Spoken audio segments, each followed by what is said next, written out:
The President of the United States has just announced that he's cutting off all federal funding to blue states.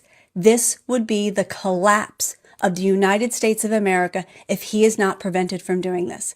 This is an illegal seizure of spending power. This is a collapse of federalism, and it is a constitutional coup.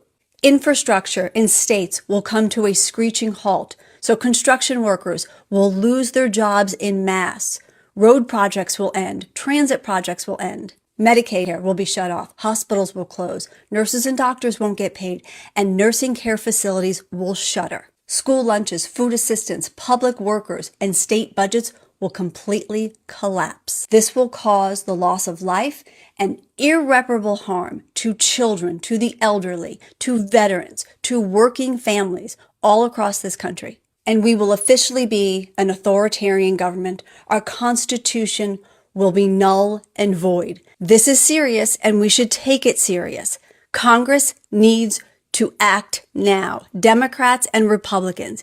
He is destroying the United States of America as we know it. I think it's a reasonable theory that Donald Trump is not unlike the spouse of someone who leaves him perhaps for another, who then murders their former partner because if they can't have her, nobody can. And I think Donald Trump in his solipsism may have that relationship with the world, and that this destruction is in part a power play and also a literal intention of his final out. You think he'll try to stay on? I think he might try to destroy the world before he ages out of life. Because Jim, in the history of dictators or those who aspire to be dictators, there's never a succession plan, right? There's never, and that's what worries me is if he doesn't believe there's somebody who can protect him, that you will see him ratchet up, what he's willing to do to the country to protect himself. All right, so let me give you an update on me. I'm currently rolling around downtown Minneapolis.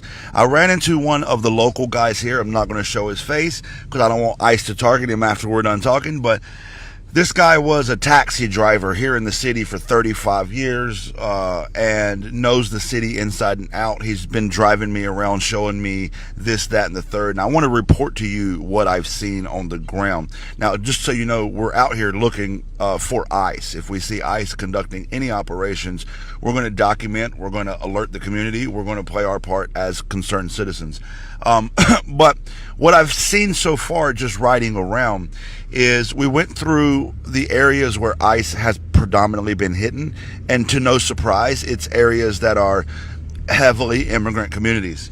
And a couple things. First of all, what inspired me was in these neighborhoods, you will see on the corners people that are standing guard for the community. And they have whistles in hand. They got their phones ready to record. It's just super inspiring that the community is out here in the cold, on the corner, en masse. If ICE shows up, they're going to alert everybody. That inspired me. Now, the other thing that's not so inspiring is my guide was telling me that, hey, see the street we're driving down, Jolly? This is normally packed with people. Normally it's very vibrant, a lot of things happening, and now it's dead. Now there's nobody there. We went to this mall, and he said that the mall is usually so packed you can barely drive through the street. Not a single car on either street on the corner. So not only has ICE ruined these immigrant businesses by terrorizing the communities, people are not even out. People are scared to leave their homes. This is the reality in America. I'm in Minnesota.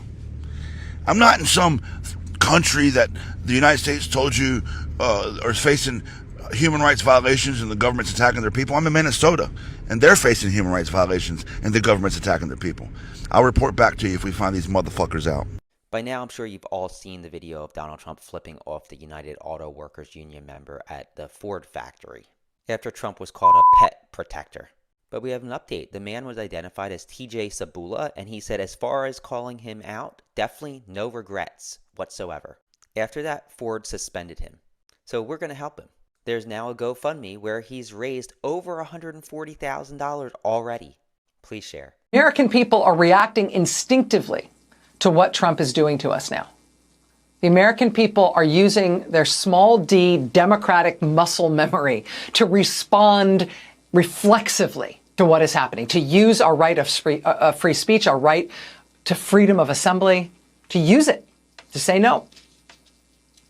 And from this point that we're in this place of profound weakness for this historically unpopular president, no president at this point in his second term has had approval ratings this low other than Richard Nixon. And at this point in Richard Nixon's second term, he was less than a year away from resigning.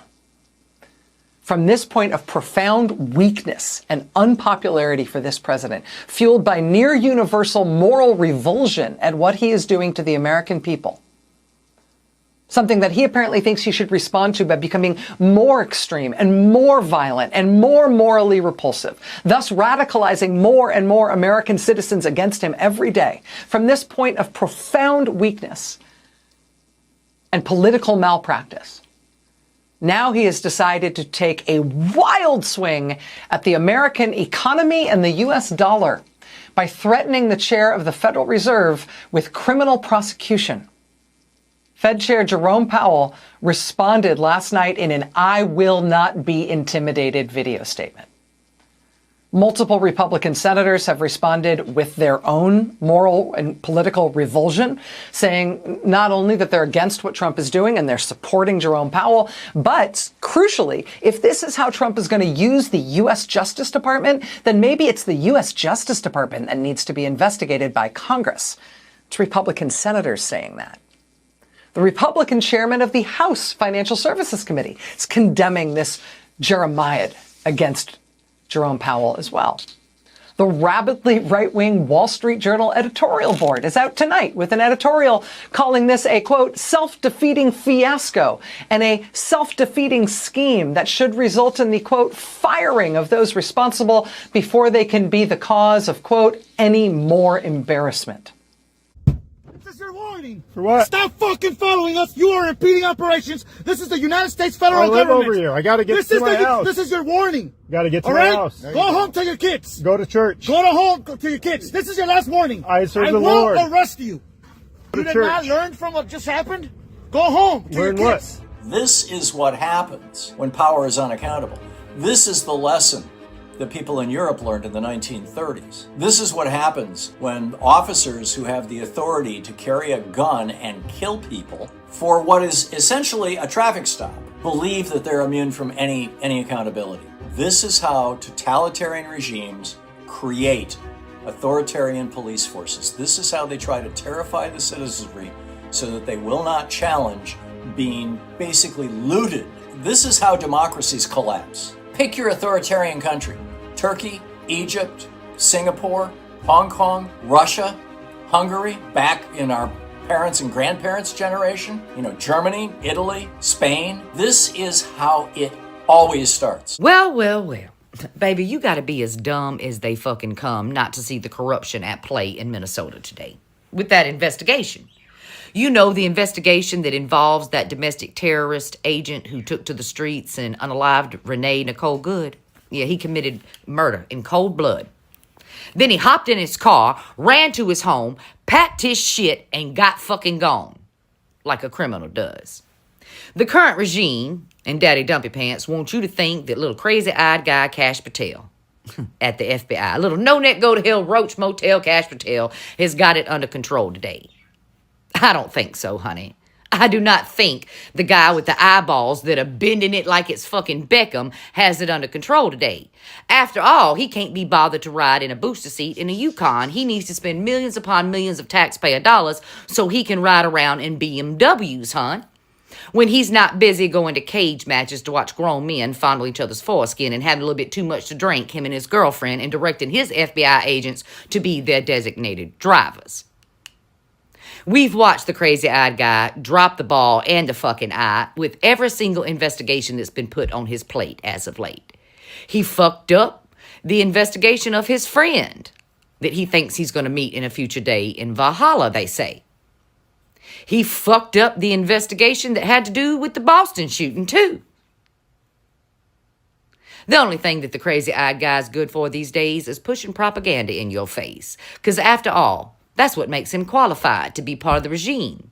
He peddled propaganda not only to adults but to children too, through his books, boo.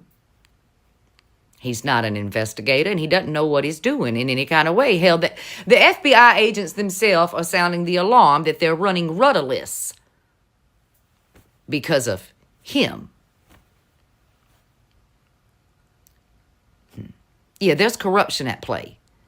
It seems to me, with the profile of this particular murder being so large today, you would want everybody in on the investigation so you could get it wrapped up right away. Wouldn't you? Because this little play of murdering a white woman in the middle of the streets who was being peaceful, her last words just so happened to be, "Dude, I'm not mad at you." Yeah, that's going to destroy Daddy W. Pants' chance of making it through the midterms with the Republican crew. But if you need more proof, go to Substack today and listen to the words of Sasha Riley, an American vet who has evidence, who was trafficked by the orange guy, Lindsey Graham, Andy Biggs, Jim Jordan, Clarence Thomas, baby. Just so happened to be the only black guy at Daddy W. Pants' parties. Yeah, I ain't letting this shit go. It will be in every video. That ICE is escalating in Minnesota in a way that is absolutely terrifying and horrifying. I know a lot of people take breaks from the news because they want to check out, and I understand that. But what I want to tell you is happening, that citizens, people in their homes, teenagers, pastors, their limbs are being broken, they're being kidnapped, they're being hit with cars, they're being having guns stuck in their faces, they're being pepper sprayed, they're being disappeared. They are getting bolder. I really need you to understand that you can only put your head in the sand for so long on this, America. Because did you see the video of the girl who was ordering DoorDash? She didn't want anything to do with this shit. This was my DoorDash lady. I don't even know the lady. She just ran to my house. All right. I have a baby here. Like, I really don't know what to do. I'll open the door if the police, say that I have to open the door, but I don't know what to do. This lady just was shot yesterday. Now I ordered fucking food and there's people outside my fucking house. This is lawless, insane Gestapo behavior. We need more people out in the street vocally opposing this, calling their representatives, vocally freaking out about this, or this will be every city. And if you're in a red state and you're a Trump voter and you think I'm going to stay safe, you're delusional. This is power drunk. Don't believe me? Watch this. This is an ICE agent in Minnesota today. Shame on you. Listen, have y'all not learned from the past couple of days? Have you not learned? Learned what? What's our lesson here? What do you want us to learn? Following federal agents. Do you see the lesson they want us to take away? Don't speak up. Don't fight back. Let us do whatever we want. Do you want to live in that America? You see what you did to my car? Yeah, you broke in front of me. No, I didn't. These are the tense moments in the streets of Minneapolis after Christian Molina, an American citizen, says an ICE agent rammed into his car. I don't need to show you anything. I don't need to show you anything. If you're innocent, why did you run? The Ecuadorian American says he was just driving around when he was racially profiled by ICE. Why do you think they stopped you? Because I look Latino. I'm brown and I got mustache. I don't know. There's no reason for that. They only looked at me and then just pull, trying to follow me for no reason. And this all happened just 2 blocks away from where Renee Good was shot and killed on Wednesday. Were you ever afraid for your life at all? I was, because they had guns. They didn't point the guns, but I was. And that's what I decided to pull over because, okay, I got 4 kids. I got a wife. There should be people with records and, criminals background. Not with just random people. What if they killed me? What if they shot me right there?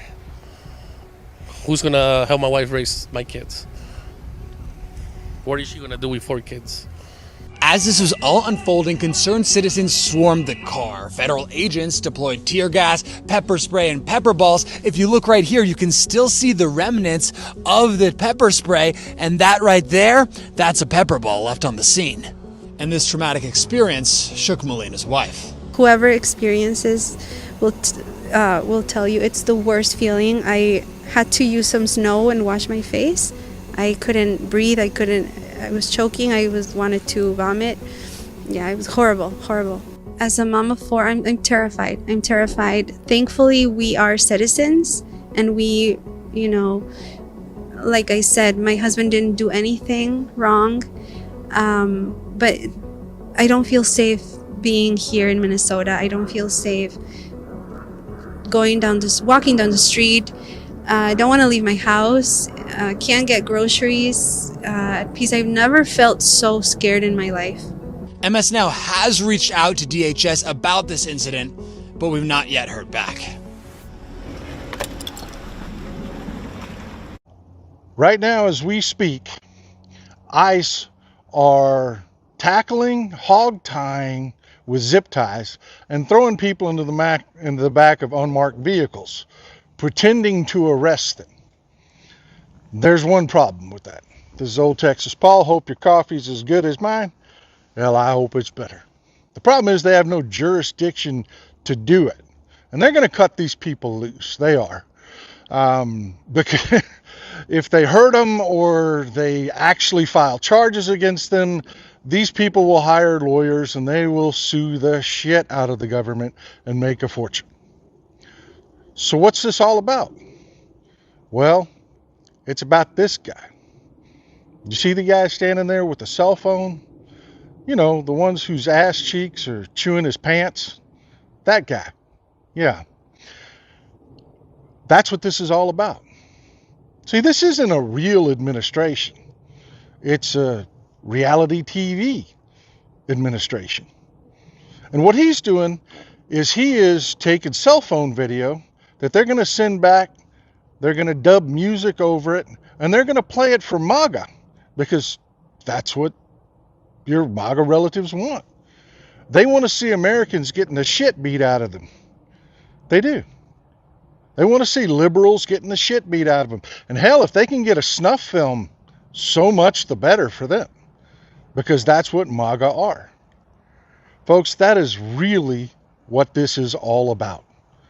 They have orders to collect viral cell phone video so they can post it online. Because MAGA is shit. And they love this stuff. It's not about policy. It's not about achieving anything. It's not about a goal or anything like that. It's literally just to create cell phone footage for MAGA to jerk off to. Happened on Sunday the 11th at a Speedway gas station in St. Paul, Minnesota, and I can't get the image of this man lifeless, being carried away like an animal by Border Patrol led by Greg Bovino. There's multiple angles of this incident. I'm going to share the information that I've gathered, and I need you to please watch. It's really difficult video, but we need to bear witness, and I need you to please share, because we don't know what happened to him. We don't know if he's alive. We don't know where he is. So he's sitting in his car at a gas station, probably getting gas when Border Patrol rolls up on him, and I count 13 seconds between when they engage with him and when they smash his window. I'm gonna break it. Open the door. Open it. Last warning. You can clearly see his hands. He's just holding his phone. He's not being threatening, but they smash his window in, again, 13 seconds. And then the victim moves to the other side of his vehicle. Pretty natural reaction when someone smashes your window, but that seems to set the Border Patrol off, and their entire demeanor changes. They become super aggressive. Hey,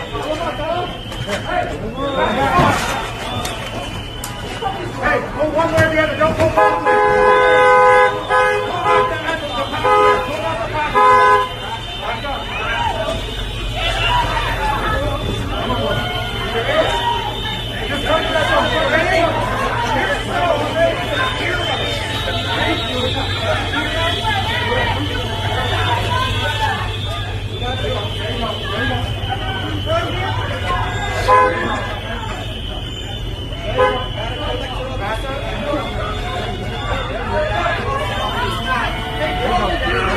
Back up, back up. Back up, back up.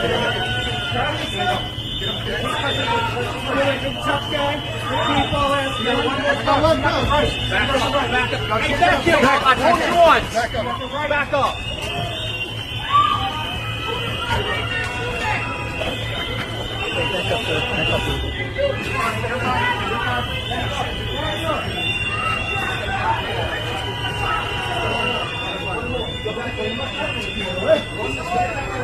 So now it's hard to tell what's happening because they're pushing the journalists and photographers away. And this is like classic oppressive police tactics. When they want to brutalize somebody, they get all the people filming away. They block the cameras with their bodies so that you can't tell what they're doing.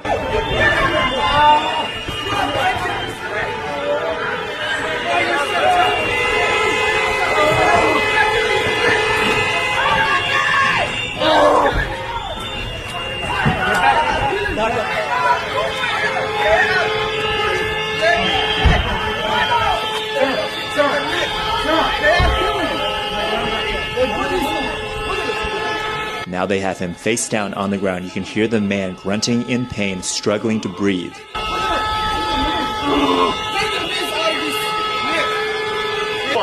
One more. You go back there, and I'm going to put you under arrest. One more. You get back there one more time. Back up. Back up. Give him your hand. Give him your hand. Now. Give him your hand.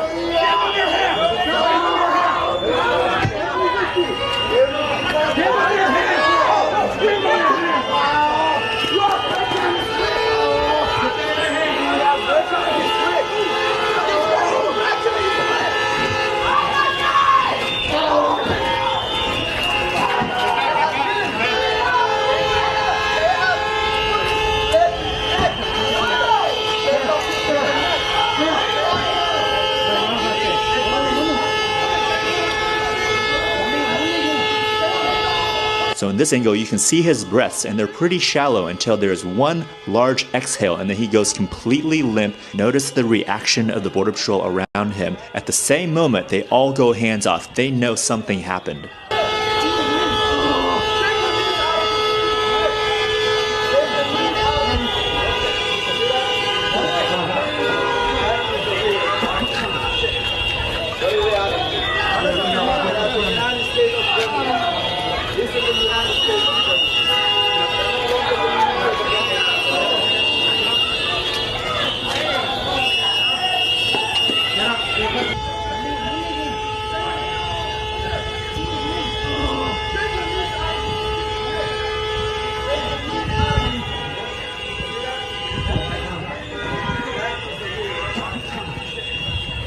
This is really hard to watch, but you got to stay with me. You can see he is clearly limp. Now notice the bruising on his body. And they don't render aid. They all know he is so clearly unconscious, and they don't render him any aid. They just drag him off like he's a dead animal.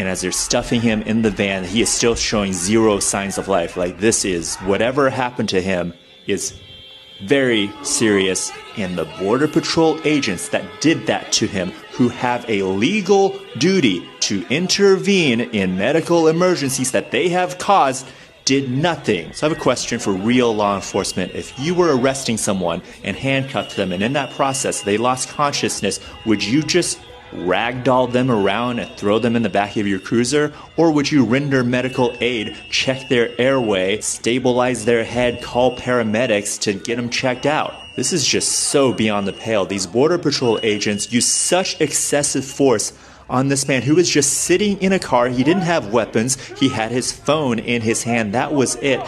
They used such excessive force that I don't know if they killed him. Like, he is limp and lifeless and unconscious. That's all we know. So to do that and then not to render aid, to just drag him away like he's an animal, this is unconscionable. This is a clear pattern with ICE and Border Patrol. They use excessive force and then they don't provide medical attention to their victims. So Border Patrol shot a woman 5 times in Chicago in October. She had to call 911 herself and firefighters came and rescued her. The 2 people shot in Portland by ICE over the weekend. Same thing. They had to call 911, get medical attention for themselves. The ICE agent that murdered Renee Good, he walked up, took a video of her dead body, got back into his car and drove away.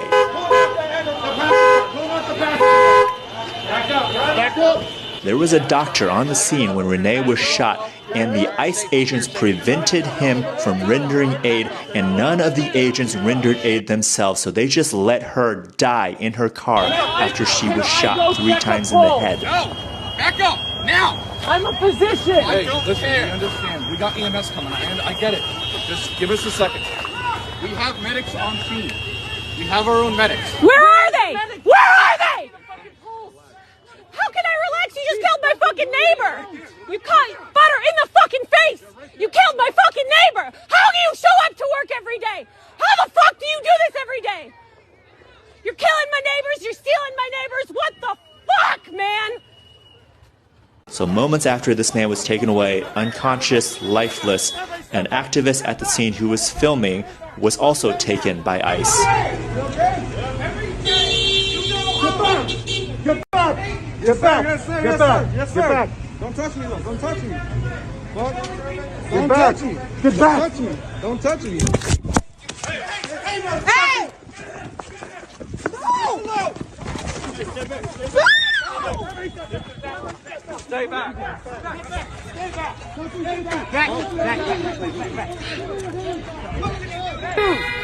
Give us a phone number. My girlfriend's right behind me. Once you guys get him in, let's get him into Victor 3, okay? I'm going to Victor 3. That's what they said. Victor 3. What was his crime? What crime did he commit? He was filming them. That was all he was doing. And again, they just haul him away like he's an animal. So don't get the names confused. This man taken away, U.S. citizen, his name is Lalo. He was released later that night. We know that for sure. But we have no idea still what happened to the man that was unconscious, lifeless. We don't know what happened to him. Americans, we have to wake up to what our government is doing to our own people. Too many Americans are still not paying attention. These are clear crimes being committed against unarmed civilians, and no one is being held responsible. Worse, they're being enabled by the leadership of ICE, by the vice president, by the president. And because of that, it's going to get worse. They're going to kill more people. And if the regular police forces, the mayors, the governors, National Guard, military, none of them step in to defend the people, then it's up to us to defend ourselves. It's time for the Trucker John Livestream. Gonna be a good time. Oh yeah. The Trucker John Livestream. Come along for a good time. It's a good time, good time, good time, good time. Trucker John Livestream. Gonna be a good time. Gonna be the time of your life. Gonna talk some shit. Hush your mouth. Gonna talk a little smack. Gonna talk whatever comes of it. You're gonna always wanna come back. Well, yeah, it's the Trucker John Livestream. He's the biggest, baddest, funniest mother you've ever seen. Watch your mouth, he's headed south. Not even sure what that means, but if it's one thing I know, the Trucker John Livestream is the best thing you've ever seen.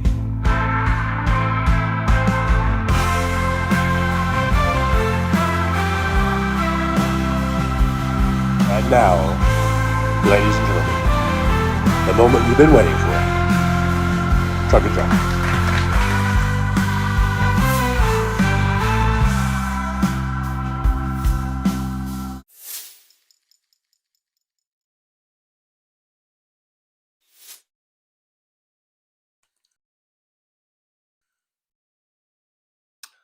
Good morning, good morning, good morning. Testing 1, 2, 3 here. Let's see. Test, test, test. Good morning. Good morning. Good morning. That was a rough one. I admit that was probably one of the roughest intros I've ever made to watch, and I had to watch it a few times in order to cut that together. This is where we're at, folks. This is America. This is our America. This is Trump. This is Trump's America. This is Trump's authoritarianism. This is Trump's takeover. This is Trump's destruction of our republic. What are we going to do about it? What can we do about it? Like Rachel Maddow said, instinctively, I think, Americans are reacting all across the country. Like my dad used to say, better late than never. Where were you on November of 2024? Some of you, you know, this would never have happened. We would not be where we are right now if people had fucking showed up and voted for Kamala Harris. And I know we have the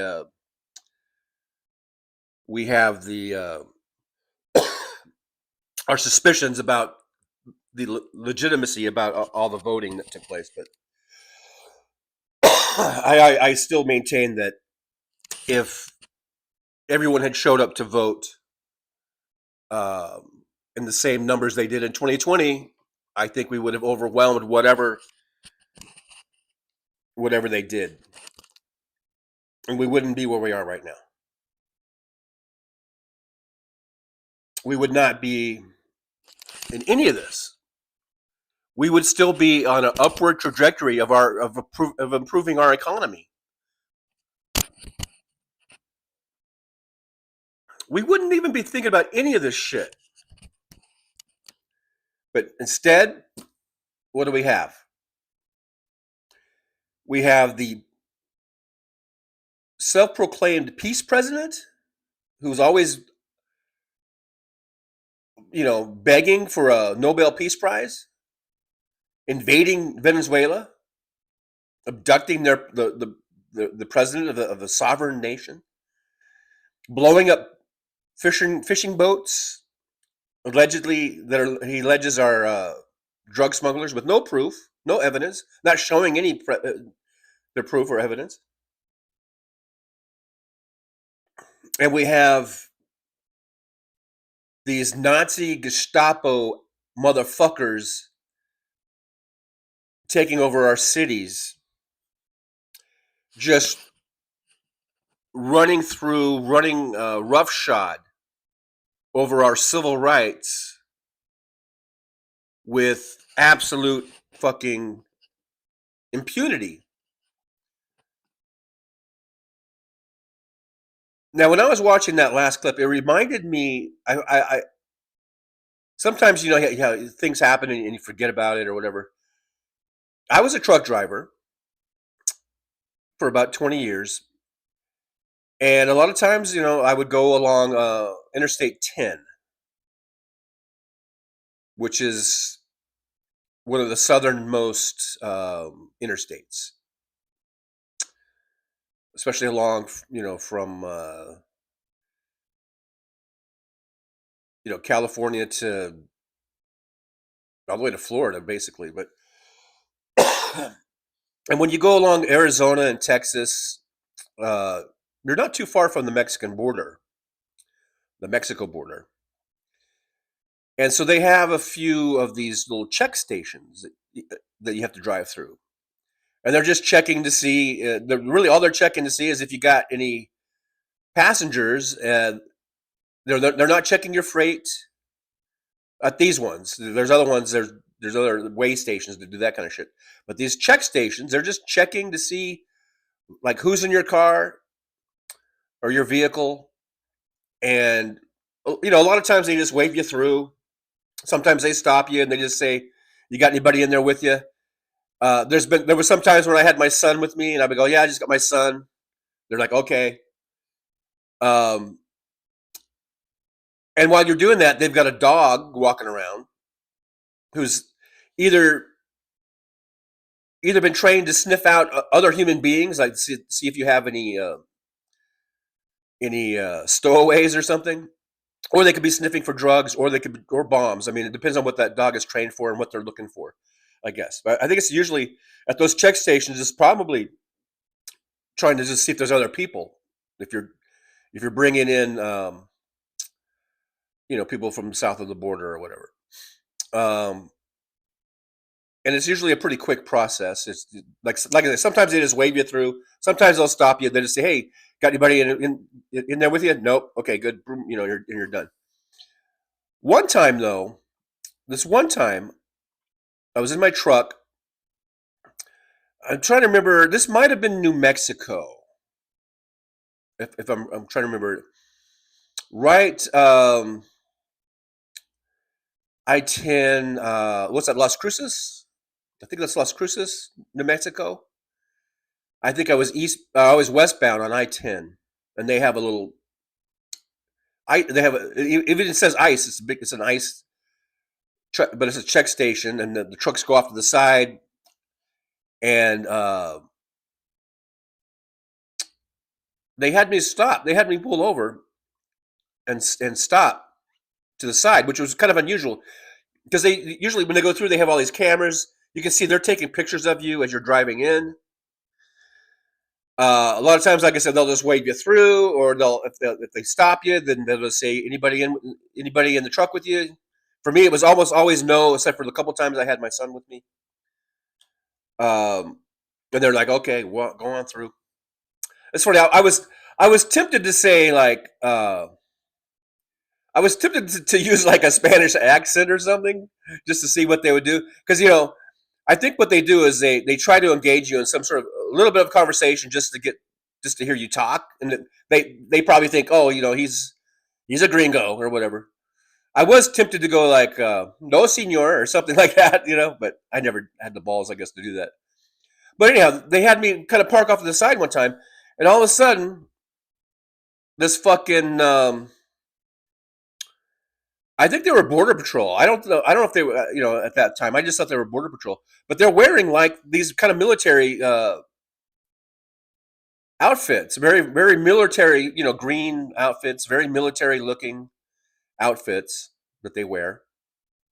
And this one, and to me, my impression was that he was like a new recruit. He was a newbie, I think, because he walked, almost ran, but didn't run. He very briskly walked up to my truck, got up on my, the running board, this where you step up, got up, stuck his head through my window because I had my window open, sticks his head in his window and gets in my face like he's some sort of drill sergeant or something. And he's like, I don't know, he's just like, "Do you have anybody in here? Is there anybody else in your truck?" And all this kind of stuff. Just yelling. And like this far from my face. Now, the thing about it is, now you guys probably won't believe me because you've seen me go off on people in the chat and I cuss at people or whatever. Or you've seen me a road rage. There's a video of me road raging, and Jolie always brings that up. I swear to God, I started laughing. I didn't really laugh, but I kind of started grinning or something. There's something about it that I found comical at the time. Then again, this is like 10, 15 years ago, probably. I'm not even sure. It's at least 10 years ago, probably longer. So this is way before Trump. Oh yeah, this is way before even Trump was president. This is probably like 15 years ago. Excuse me. And so, if that happened today, I would probably be like, whoa, dude. But for some reason, I don't know, for some reason, his whole shtick, I just found it funny. And because I felt like you could tell he was a pretty young dude, early 20s, probably just got out of their little academy or whatever. I don't know. I just kind of found it funny. Now, right behind him was another guy, an older guy who was, I guess, his superior officer, looked like. And he was right behind him. And when the guy hopped up in the truck, sticks his head in the cab of my truck, and starts yelling, you know, is there anybody in the truck? Is there anybody else in there? And, you know, what do you? And then I think he started asking me like, what are you hauling? Where are you going? All these questions like in succession. I didn't even have time to answer. And then the guy behind him, he's like, and then I could see that he was kind of laughing at the guy. And he's like, and he goes, all right, calm down there, Sparky, or something like that, you know. And he goes, get down from there. He's like, get down. And so then the guy gets down. And then, so I kind of looked at the older guy, and I think I had a smile on my face. I was like, you know, like, I'm like, what the fuck, you know? I'm like, what the fuck is, you know, that's my, I don't think I said anything, but my expression was like, what the fuck, you know? And then the other guy, he was just sort of like shaking his head, you know.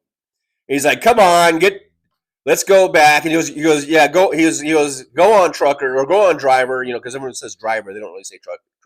He goes, go on, driver. You know, you're free to go or whatever. And so I just took off.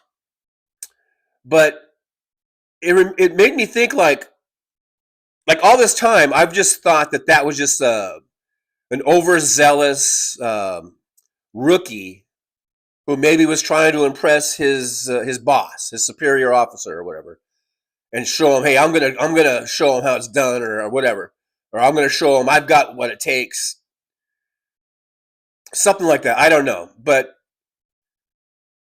now in thinking about it, I mean, that's kind of the norm now. That kid, that young Border Patrol agent, that's kind of the norm, is that getting in your face and yelling and screaming. That's what they're all doing now, and it's just so. Anyway, I just saw that watching these things, and what happened to me was completely 100% mild. I mean, right? I wasn't dragged out of my car. I wasn't beaten. I wasn't knocked unconscious. Possibly like that one guy. I don't know if he's dead or alive. I think he's alive, but otherwise, I don't think they could show all that stuff. But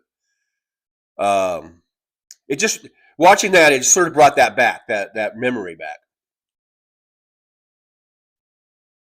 And now we're seeing that, what happened to me 15 years ago, we're seeing that now on steroids, you know. And speaking of steroids, I think a lot of these guys, they probably should be on steroids and working out. I don't know if they're working out so much, but they do seem to be roid raging. They're wound up tight. They're just chomping at the bit. This is their opportunity. This is their time. This is their time to show the world that white supremacy is what it's all about. These guys are just so like, yeah. They're just like, yeah, this is our time. We're gonna fuck these people up. We're gonna fuck these fucking brown people up. And anyone who gets in our way. And if you're a white soccer mom, you're going to get shot in the face. How dare you impede our fucking white nationalism? How dare you impede our racism, our bigotry? How dare you impede that? How dare you? That's where they're at. That's what's going on right now in America. Thank you very much. It's 12:10 p.m. here in beautiful Las Vegas, and this is the Pacific time zone, so just according to wherever you're at. Thank you very much for being here. I don't know the temperature. I'm not wearing my watch right now. I'm letting this eczema calm down. The watch has been causing the eczema.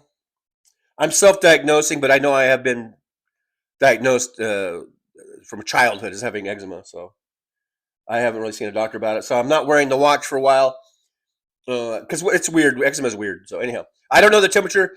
During the intro, the first 10 minutes of the intro, I ran down to 7-Eleven, which is a 3-minute walk from here. Just got some orange juice and some coffee and a breakfast sandwich and shit like that because I hadn't had any breakfast yet. I've been working on that intro for 2 hours. You know, so anyhow, So when I went outside, it was beautiful. I don't know what the temperature is. It probably feels like it's in the 60s, mid 60s, upper 60s. Beautiful morning. Now we're in the afternoon, but beautiful days. So this global warming is kind of awesome.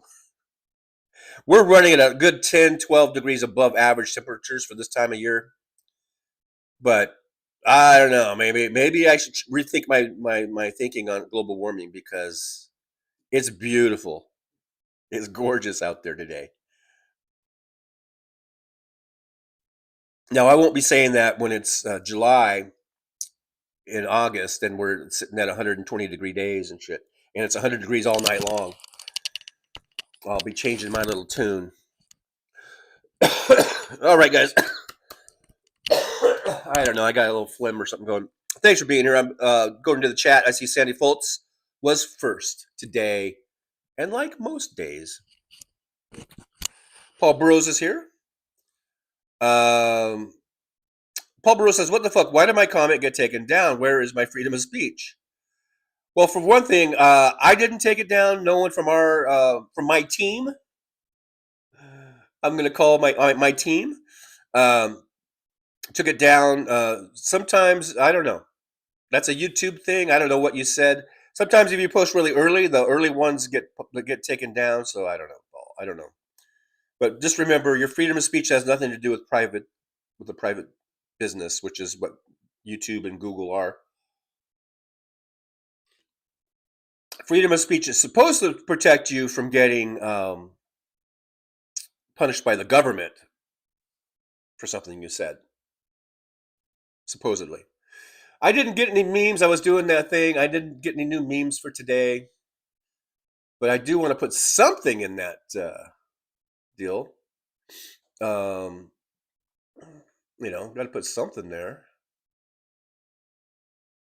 Guess we can go for this old standby. I used this one the other day. Proud member of the radical left scum. Oh yeah, I am a proud member. I don't know if I'm radical left, but that's what Trump calls I think anyone, even one scintilla to the left of center, in Trump and Vance and Kristi Noem and Carolyn Levitt, in their viewpoint, one little cunt hair to the left of center, and I think they consider you to be a radical left scum. I don't consider myself to be radical. I consider myself to just be your average, typical fucking Democrat who just wants everyone to have health care, everyone to have living wages, so they're not out on the streets, things of this nature. I want us to have good schools, good public schools. I want us to have, educational and job training opportunities, things of this nature. If that makes me radical left, then I guess I'm a radical lefty. Let's see. Liberal Dan says, "Hey, I'll be around." Hey, Liberal Dan, thanks for being. I don't know if you're still around. You probably posted that like an hour or two ago. So if you're still here, hello. Good to see you. If not, then we'll see you on your show tonight at 6 p.m. Pacific time, I believe, 8 p.m. Central. Liberal Dan radio show on internet, on the YouTube. Danny Pomeroy's here. Hello, Danny. Good to see you. It is cold and blowing ice and all kinds of stuff where Danny is. I guess. Now I'm getting stuffed up. We got Nola Carnes here. Hello, Nola Carnes. Aaron West, our mod extraordinaire, is here. Thank you, Aaron, for being here. James Jaramillo. James Jaramillo is here. Mad Mac. Slava Ukraini to Mad Mac. Good to see you. William is here. Hello, William. Hello, William. Hello. DPD 5844 is here. Hello, DPD. Deputy Dog is here. I appreciate you coming on in to the good old driver's lounge. Anna Moore's here. Says hello, TJ and fellow loungers. Let's watch out for one another and stay safe, and don't forget to vote. Absolutely. Vote early, vote often. Absolutely. I'm going to operate as though we will have voting. I'm not going to, let that deter me or whatever. I'm going to make sure my voter registration is all up to date. I'm going to vote. I think we need to overwhelm the system. If there's any cheating going on, I think the higher the turnout, the better we have of overcoming the cheating. Hey, Luck Dragon's here. Good to see Luck Dragon. Says Luck Dragon says most Catholics believe the Bears are going to win. I'm not Catholic. Go Rams. Wow, Luck Dragon with some Go Rams love. That'll be a big game. Rams Bears on Sunday at I think it's 3:30 Pacific, 5:30 Central Time. Nick Rich is here. Nick Rich 56. Petrazi 1920. Hello, Petrazi. Good to see you. Thanks for popping on in. I do appreciate you. Oh, here's some Timothy Busfield update. I think we got from Petrazi. Says the Tim Busfield. Oh, we're dropping the Timothy. The Tim Busfield allegations are crazy. I didn't know he is married to Melissa Gilbert. I think I did know that at one time, and then I probably just forgot about it. And now I've been reminded of it. I'm not keeping up with the story. Actually, I haven't heard anything about it since yesterday when people brought it up in the chat. It's not really on my radar. If he's guilty of it, and it's gross, and I hope he gets, convicted of it. But if he's not guilty of it, then I hope he doesn't. I have no idea what's going on with it, but it doesn't sound good, right? Does not sound good. Okay, let's see. Who else we got in here? John Glad. I'm always glad to see John Glad in the driver's lounge. And that is not a banana in my pocket.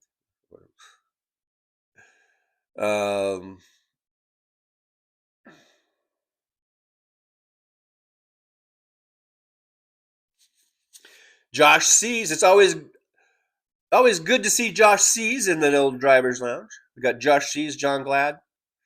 Glad to see you. Glad to see you. Troll Slayer. Hey, 007 Kevin's here. Hey, 007. Well. So that must have been, maybe that was when the Christina talks part of the intro there. Well. Lots of stuff she was talking about. That whole, I haven't had a chance to listen or read any of the transcripts of that. Is it Riley Nash, the name, I think? But my God, the things I've heard people talk about that, oh my God. I mean, talk about snuff films. Now we're getting into snuff films going on. I mean, and why wouldn't they? They felt, talking about Epstein and Trump and all of these billionaire buddies. I'm sure they felt very, very untouchable. They could get, and they were getting away with it for decades. Not just raping. I guess I'm supposed to say graping. But and I guess I'm not supposed to say murdering, but I guess I'm supposed to say unaliving. So I guess they're graping and unaliving people. Sick motherfuckers, and this is who we have in the White House. This is the fucking shit we have in the fucking White House. A grapist and an unaliver. And not that I'm not saying that he may have actually pulled the trigger on anything, but he sure did order it or he watched it. I'm talking about Trump now, by the way. I guess Victor Harshman is here. Yeah, there's Victor Harshman. Good to see you. Thanks for popping on in, Victor. I do appreciate you guys being here.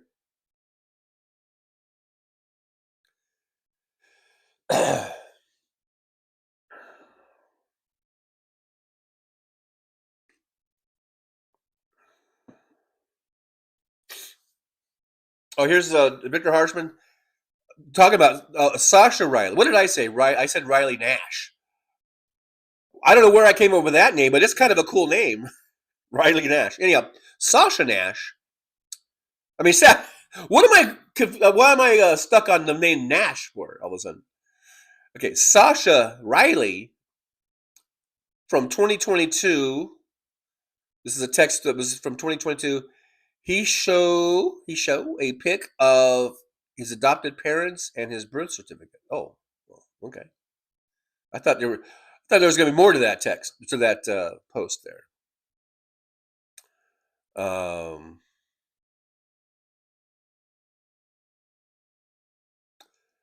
Robert Perez says, "Hey, Robert Perez, by the way, good to see you. Thanks for coming in." Robert says, from down San Diego. Robert says, "Yo, Trucker John, have a groovy day today, and everybody in the Truckers Lounge. I love you guys. I love you, man. I love you, man." There's Robert Perez. Hello. Sandy Foltz is back in there. Seen there. DPD says, "I've already donated to TJ Sabula? To TJ Sabula? Oh, he was the Ford worker. Okay, because that was in the intro too. Yeah, he was the Ford worker who had the fucking guts to call the orange pedophile out. I am encouraging everyone to donate if you can.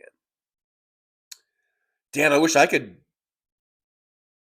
get within earshot of Trump and call him a fucking pedophile lover, and then someone do a GoFundMe for me. That'd be great.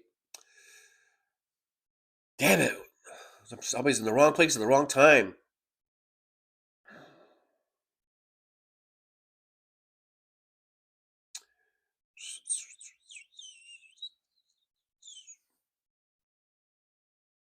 Blood Dragon, I played Kaniki in my high school play. I don't know who Kaniki is. Mad Max says they're all hyped up on meth. They're definitely hyped up on something. I've been calling it roid rage, except I don't think any of them work out. So yeah, it probably is meth or some shit. You know?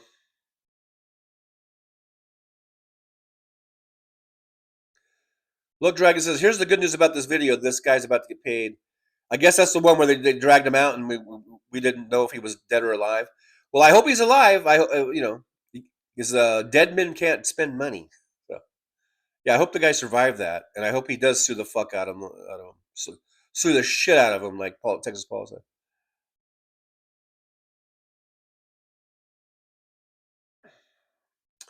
Anamore says, "Remember that many of the people hiding behind these masks, posing as ICE. I don't think they're posing as ICE. They're actually ICE, but anyhow, are the Jan 6 Proud Boys and Oath Keepers funded by our tax dollars. Let that sink in, folks. Let that sink in." That's my Ojeda. Let that sink in. Robert Perez, "This is scaring my 2-year-old grandson." It was scaring me. I was actually getting scared. I had to watch that video, originally, and then I was cutting down, paring down, and inserting stuff, around it, and this made me. I mean, it's one thing. I know the Renee Good stuff was horrible and frightening, but I think just seeing all these videos, video after video after video, it seems like the violence is getting worse. They're getting it's more. It seems like it's just getting ramped up. And then to see this was very George Floyd-ish. The guy we're talking about at the gas station. The Renee Good one, that's kind of its own. That's a whole other separate animal where the guy just point blank shoots you in the face. I mean, that's horrible. That's all horrible. But seeing this guy dragged down, and then he kind of goes lifeless. It reminded me of George Floyd, because I remember watching that video where he went lifeless. And I remember going, "Oh my God, I just watched a snuff film." That's an exact quote of what I said when I was watching the George Floyd video when it first happened. And the first time I watched it, with Calvin having his knee on his neck, and he's crying, and Floyd is crying for his mom and all that kind of stuff. And then all of a sudden he just goes lifeless. And I was like, "Oh my God, what did I just watch? I just watched a fucking snuff film." And without my consent, I didn't want to watch a snuff film. But so that reminded me of that, in a way, Sandy Foltz is here. She's really crushing hard on Josh, looks like.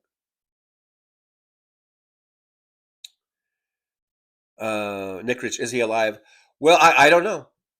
Luck Dragon seems to think so. I think it was Luck Dragon, but I don't know. Luck Dragon says the movie Civil War might be our modern day 1984. I never did see that movie. I did. I wanted to see it. It looked interesting. Now I'm gonna have to see if I can find that now streaming. I think.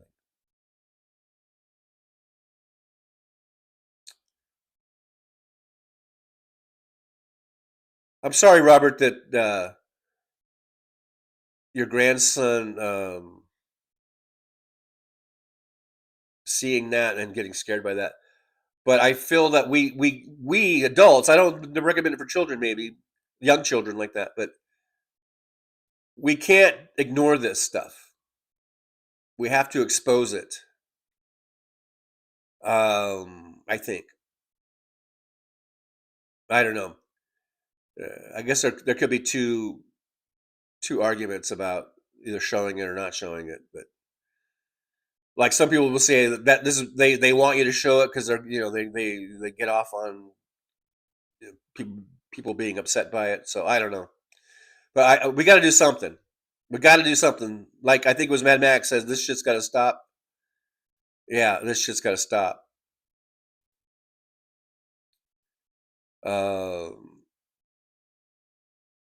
Penny Two Creates here. Penny says these lice are cosplaying as men. Yeah, because they're not really men. They're just fucking cowards. They can't even take their fucking masks off. If what they were doing was so noble and so just, they would not be wearing their masks. They're just deep down cowards. They act all brave and tough because they got guns and they've got a group of them. They feel all brave and emboldened, and they've got the backing of the president. You can't get any more backing than that. And but if they really, I guess they would say they fear for retribution or whatever. But I don't know. I just think if they really, really, in their heart of hearts, felt that what they were doing was noble and just and right, they would have their faces shown. They wouldn't be hiding behind masks.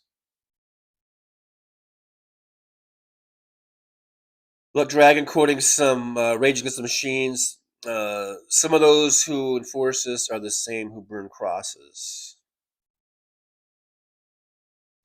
DPD, I have to turn this off. I know it was hard to watch. It was definitely hard to watch that, and I don't blame you for turning away, but because there's only so much we can take, right? I get it, man.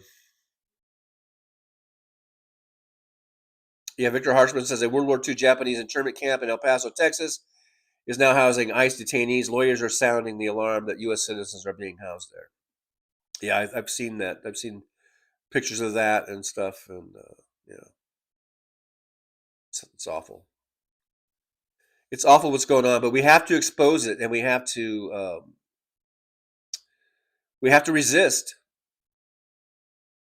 and we have to protest. And when I say peacefully protest, that doesn't mean we can't be annoying. That doesn't mean we can't be, sort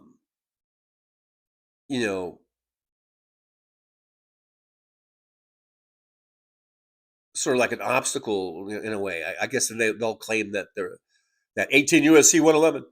But I mean, by peaceful, I mean, we can't really start doing anything like really violent, like with taking up arms and shit like that. We've got to do it.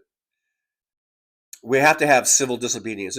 Martin Luther King was all about civil disobedience. He wasn't about us like not doing anything.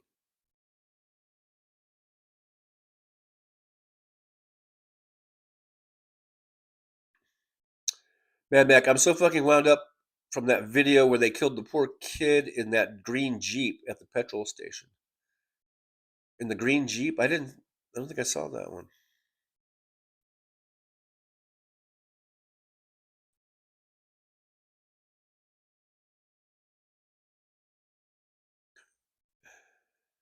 Um,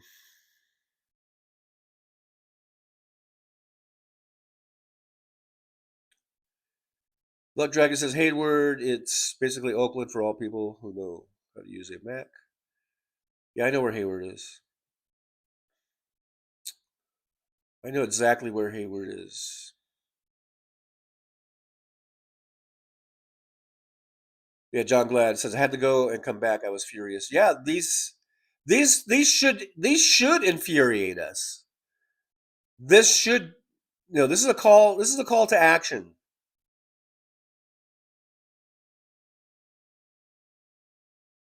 We can't let this continue on. We got to. This has got to stop. Where are our governors? Where are our local police forces to help us? Where's our National Guard to help us? Now I know they are hesitant to roll out that anything like that because they probably fear that it might lead to some sort of a shooting war, and then we are in a civil war.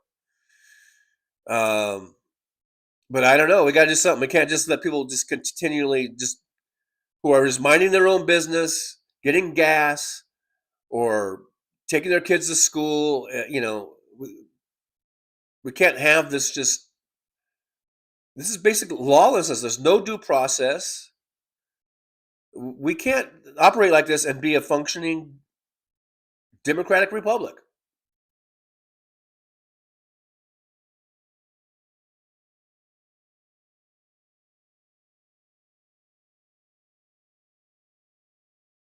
Anna Moore being the voice of reason here, trying to talk us off the ledge. Anna Moore says, the wheels of justice are turning slowly, but it will eventually reach the right outcome. And I believe that too. I believe that. I gotta believe it. I gotta believe it. Otherwise, I'm screwed.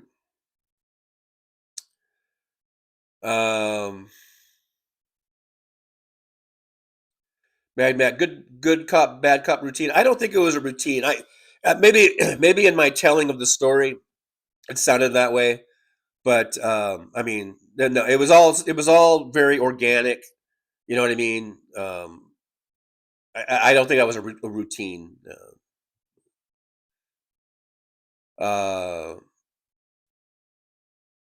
Stephanie B2's here. Hey, Stephanie, good to see you.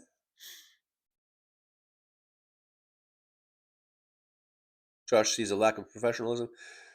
Robert Perez says, Lebanon Johnny, the same thing happened to me going westward on 10 crossing into New Mexico. She was very aggressive with questions back in 2017 after Trump's first go around. Yeah, that's probably the same station, but the opposite direction. Well, so you were going, westbound. I was going westbound. Wait, crossing into New Mexico. So you were coming from, yeah. Yeah, that's right past El Paso, and then you go through Las Cruces. It's probably the same fucking place. And they're turning out officers there that are overly aggressive. I guess. Nick Rich says 312 in my neighborhood. So I think I might be about 24 minutes behind. I think I'm 24 minutes behind you, Nick Rich. I'm 24 minutes behind. 24 minutes behind. I'm 24 minutes behind.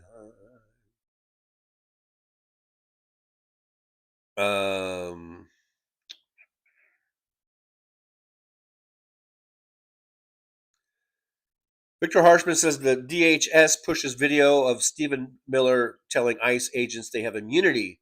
They're doubling down on that shit. It's there. I just gotta believe that eventually this is all going to come back around, and that they're all going to be arrested and brought up on charges. It might take till 2029 to do it. Once we get a full Democratic takeover, but their day will come. I think their day will come.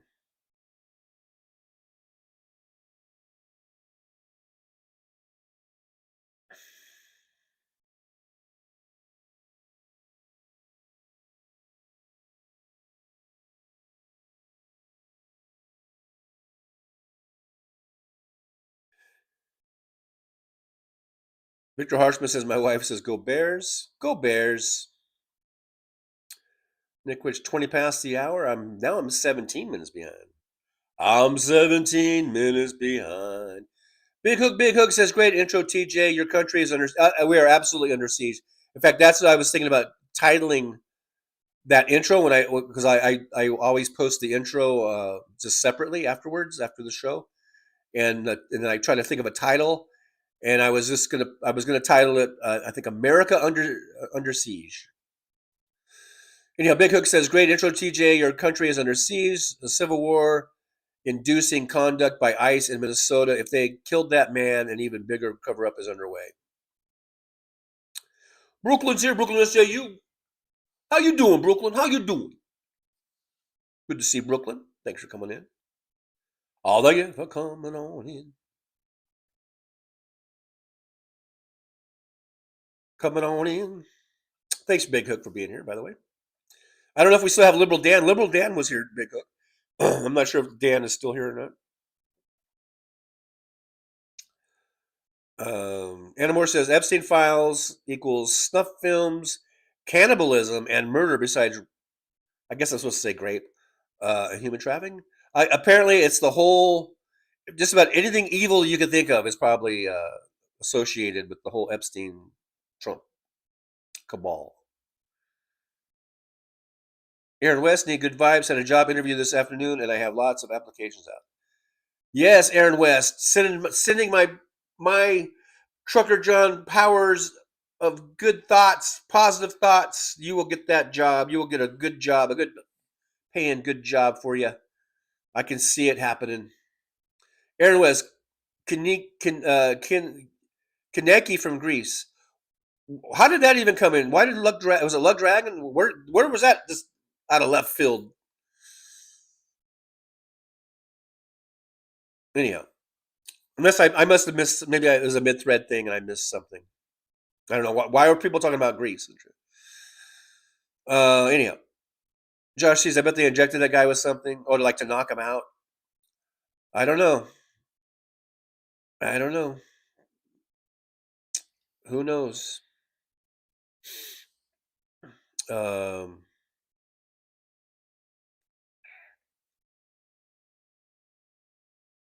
I don't know. Michael McAndrews is here. Hey, Michael, good to see you. Thanks for popping on in. Thanks for popping on in to the driver's lounge. Catherine Real Health Talks here. Hey, Catherine, good to see you. Catherine says, hi, everyone, and hi, TJ. They want reasons to make martial law, full stop.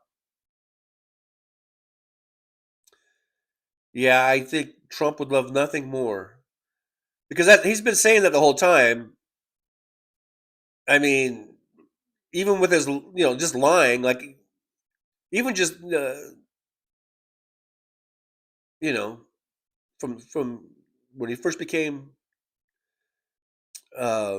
sworn in, he started talking about Portland and how it's burning down. They're burning down Portland, and then you go look at Portland, and Portland's all nice and beautiful and peaceful.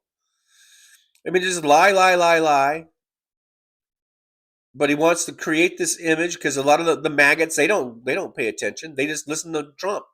And if he says Portland's burning down and the radical left scum are burning down Portland, then they're all going to believe it.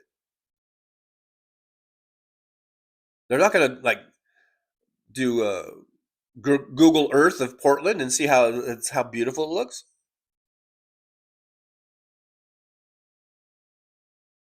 Robert Perez says meth for the ICE Gestapo is now what the Nazi soldiers used in World War II. Priverton pills. Big Hook, is there a status update? Well, I think it might have been Luck Dragon saying, or someone said that he is alive, but I don't know. I don't know. Consider the source there. I don't know. I mean, Luck Dragon smokes weed and played Kinnick. What's his name in Reese? Kaneki.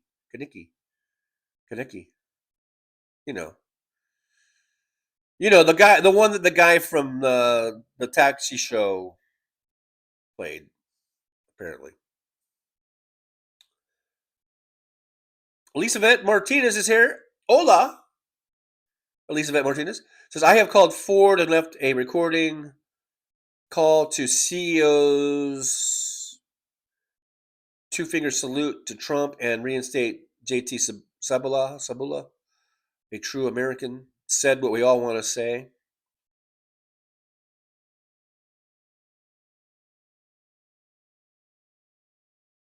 DPD says, please don't sugarcoat this bullshit.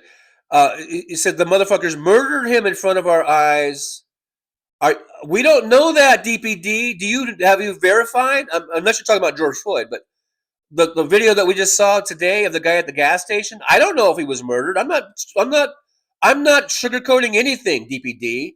I'm saying we don't know if he's. I can't say the guy's dead if I don't know if he's dead or not. So I'm not sugarcoating anything. Just cool your jets.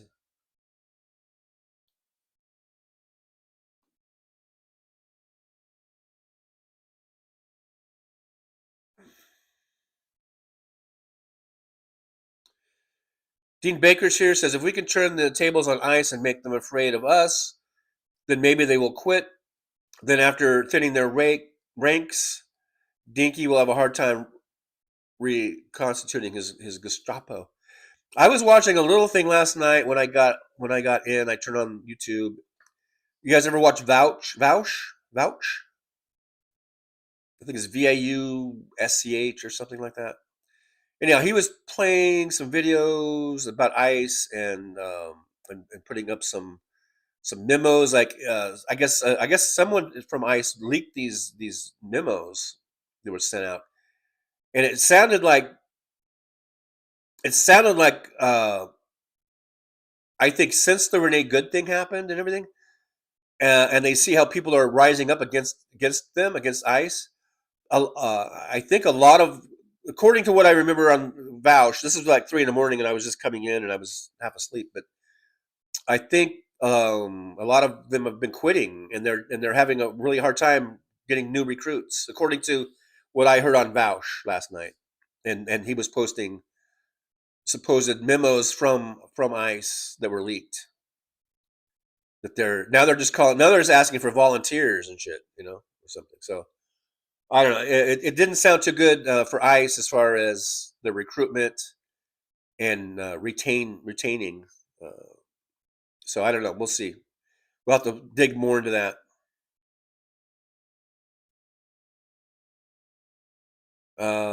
Dean Baker, they murdered Renee in order to scare us. It was planned.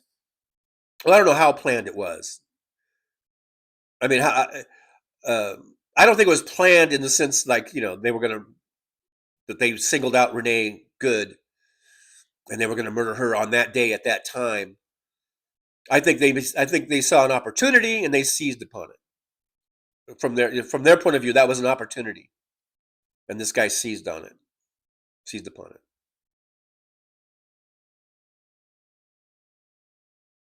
Gary Johnson's here. Hey, Gary Johnson, good to see you. Thanks for coming into the Driver's Lounge. If you're new here, please consider subscribing if you haven't already, and make sure you like, subscribe, and share. That'd be great. Gary Johnson says, we have to watch. I pack every day now. And by pack, I think I know what you're talking about. That ain't a banana in your pocket. With combat knives for close quarters. Maybe it wasn't what I thought it was. It's going down out here. Yeah. Elizabeth Martinez has also told Ford, no buy ever again, nor family, if that American is not returned to his job. If not, Ford supports pedophilers. Good for you, Elizabeth. That's a great message to send to them, because they need to know that who they support matters. It has consequences. If Ford is supporting Trump, now I understand sometimes you got to kiss ass because you want favorable legislation or something that will help your business. So you maybe got to kiss a little ass. But I think we're at the point where, at this point now you're not just kissing, a Republican's ass. Now you're kissing basically Hitler's ass. So I think we've gone over this line now where now if you do kiss up to that motherfucker, then you deserve to lose business. You deserve for me to take my dollars elsewhere. Mad Max says his car was a green Jeep Cherokee, the one they broke the window on. The one at the gas station where they were beating him and he went limp. That was not I don't think that was a Jeep Cherokee. That was like some little car, like a little, I don't know, Hyundai car or something. But I don't know.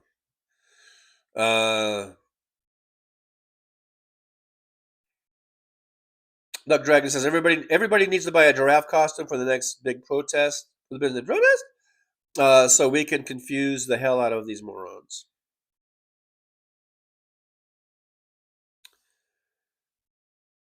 Now, Big Hook's going to this level. Big Hook says exercise your Second Amendment privileges while you still have them. I think these people are using lethal force now unchecked, and it's escalating to push for martial law in elections. Well, do you think exercising your Second Amendment rights or privileges, it's a right. Okay, it is a right, I guess.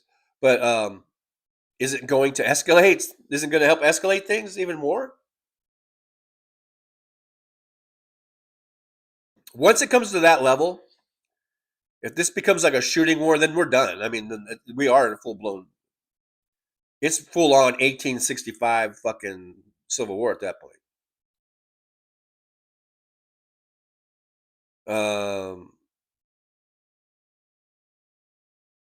Gary Johnson says, yes, cops and National Guard are here to protect us. We pay them. Yeah, exactly. Well, that's what I was asking for.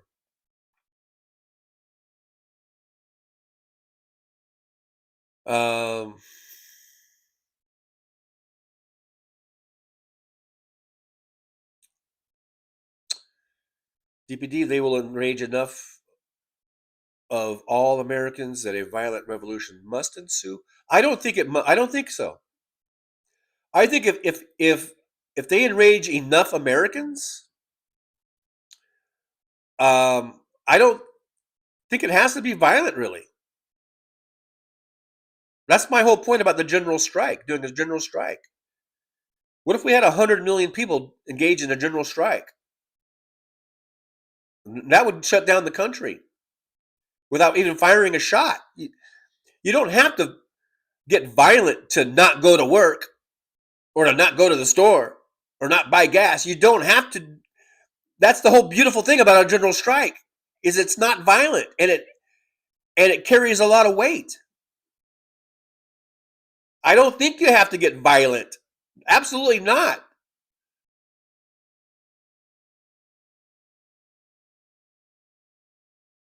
I think that's horseshit, quite frankly, to have to get violent. We don't. All we need is the numbers to come together. Come together right now over me.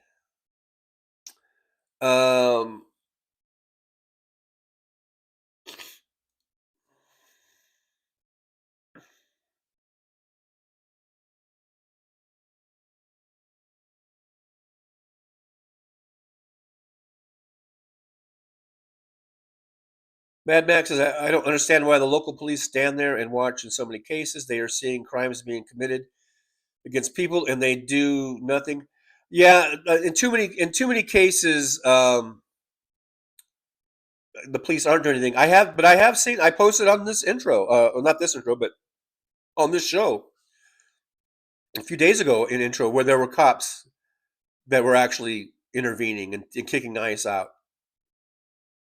So it's this is all kind of anecdotal, I guess, this stuff. I don't know, I don't know, which one is more prevalent. I guess the not doing anything is probably the more prevalent thing.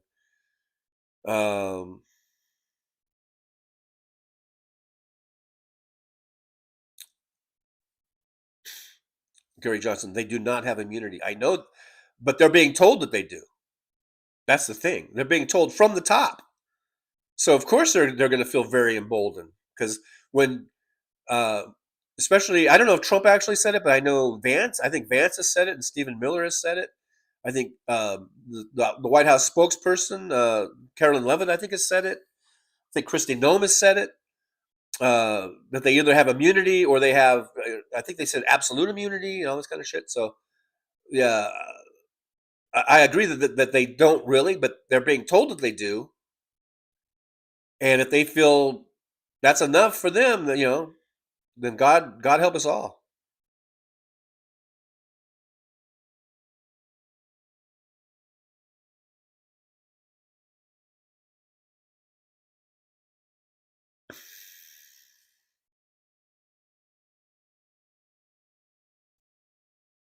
Um, Josh sees, I think they jabbed him with something to knock him out, and then they claim he's on drugs. I don't know. But right now, I guess we're all just sort of speculating, because I don't know. I haven't heard anything.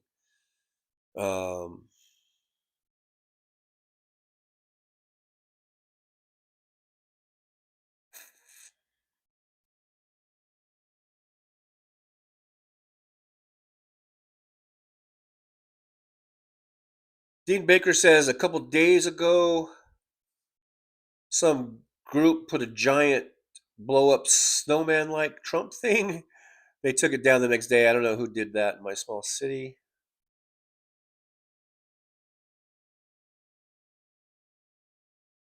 Oh, that the reason that came up. Okay, because I guess I missed that. We got Luck Dragon says Sandy said she had seen the movie Grease over 100 times. You know what? I think I read part of that. I remember I saw something about somebody said they saw something 100 times. I don't know. Somehow I missed it. Yeah. So okay. And so then Luck Dragon, I guess, said that you played whatever that Kaneki guy's character in high school. Uh,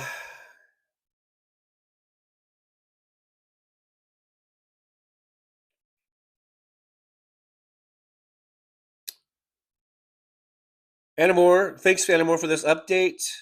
This just in. Anamore says reports state that the young man dragged at the Speedway gas stop by ICE is alive. So that's good news. Because and then someone, I think it might have been Luck Dragon, said also, I don't know, anyone can post anything, so I don't know if so I don't know. But Luck Dragon was saying that also that he was live and that the guy can now sue the shit out of him. So, which he should absolutely sue the holy shit out of ICE and all those motherfuckers.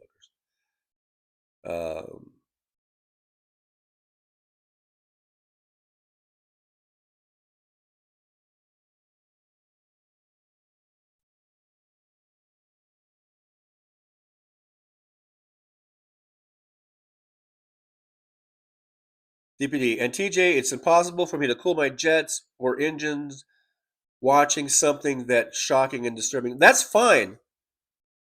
That's fine, but don't accuse me of sugarcoating something that I was not sugarcoating. You said we just saw the guy die. Now we've got two people, not just one person, but two people in the chat that have said that the reports are that he's alive. That's where I got a little tiffed, as you saying that I'm sugarcoating something, because I wouldn't say that he was dead or whatever. That was the issue with me.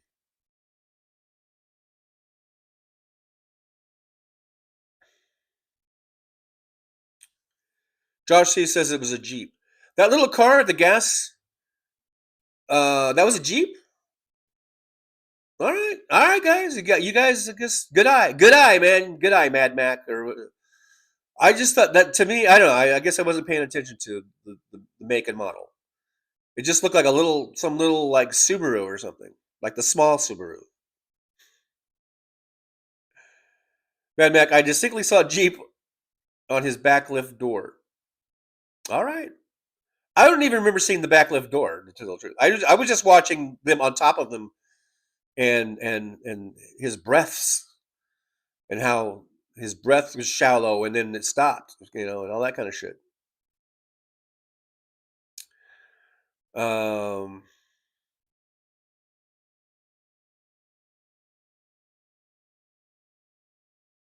Dragon says, I'm starting to think that if everybody had a gun while protesting, then ICE will back down and go away.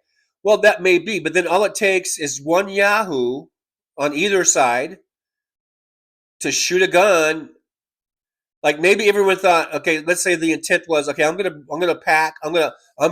open carry, so everyone will see I'm open carrying. This is not concealed. This is to let these motherfuckers know, hey, I'm carrying. If you fuck with me, I will, I'll bust a cap in your ass or whatever. But really, the intent is just to sort of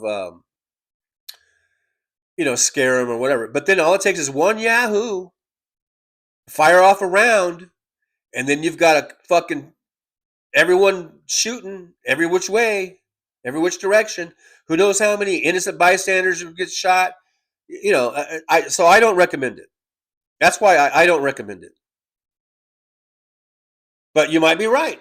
I don't know. I mean, if everyone's packing, because that is sort of the argument just in general, just going back 10, 15, 20, 30, my whole life ago, people are arguing about the Second Amendment and we have a constitutional right to carry arms and we should be able to open carry. If we did that, then people would be safer because people wouldn't mess with you because they would see you had a gun. That's been a long existing argument for for people being allowed to carry guns anywhere they want, like not having a special use permit or a CCP or any of that. Just people should just be allowed to open carry when and wherever they want. That's the argument, and the argument is because they'll be safer because people will see they're armed and they won't get fucked with. That's an argument. That's one side of the argument. The other side of the argument is like, no, the more guns that are in society, the more gun deaths. More guns equals more gun deaths, and that people say there's no like causation is not correlation, causation, whatever, however they word it to that. But I, even though I don't have facts to back this up, I believe the more guns we have, the more gun deaths we have. I mean, that's a fact. It's the correlation part that I guess is what hangs people up. I don't know, where it becomes just something that you try to fit it together.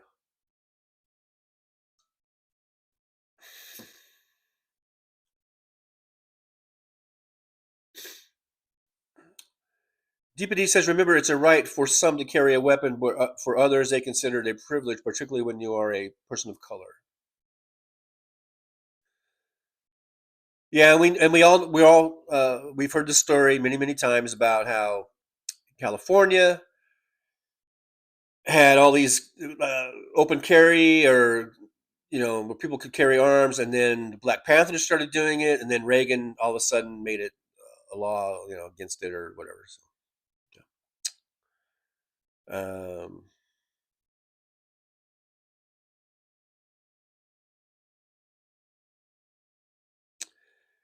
Elizabeth Martinez, if we fight back, Trump wins. He will do martial law. He can stay as president, or he can stay as president. Think about it. Do we really want that? Breeze protest peacefully. I think maybe please or Breeze. I like Breeze. Protest peacefully. That is your right. Stay on the sidewalk. Stay far. I believe that we can protest. Some people have a problem with the term peacefully. They want us to. They want it to be more like not violent. Violence a whole different thing, but to be to protest annoyingly, to be an annoyance, to be an obstacle or whatever, but not to resort to actual violence. But in any case, I agree, Elizabeth. Once we start breaking out guns, and it will take it to a whole new level, and before the shooting stops and everyone starts to say, whoa, whoa, whoa, this is, there's going to be a lot of dead people on the ground. And the thing is, I think that should only be a last resort. Resorting to guns and shooting guns, that's your absolute last resort when there's no other, you've exhausted every other thing you could do. That's your last resort. And I think we have a long way to go before we get to that level. Let's try the general strikes. Let's try the civil disobedience. Let's try the tactics of being annoying or whatever. I forget how they're wording it, but Gary Johnson says, Gary, you don't mind maybe the general neighborhood where you're from? Not neighborhood, but state maybe. Gary Johnson says, ISIS patrols my neighborhood. I should probably read this first. I live in an upscale area that is teeming with pedo protectors. It's a matter of time. I will stack bodies to protect my girls. No quarter, FAFO, right?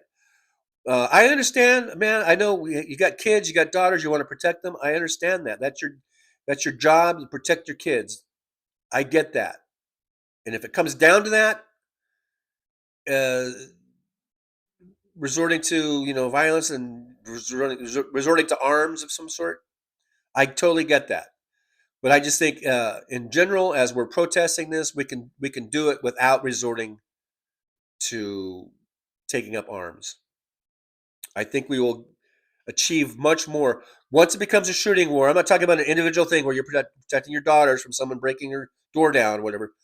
I'm talking about, as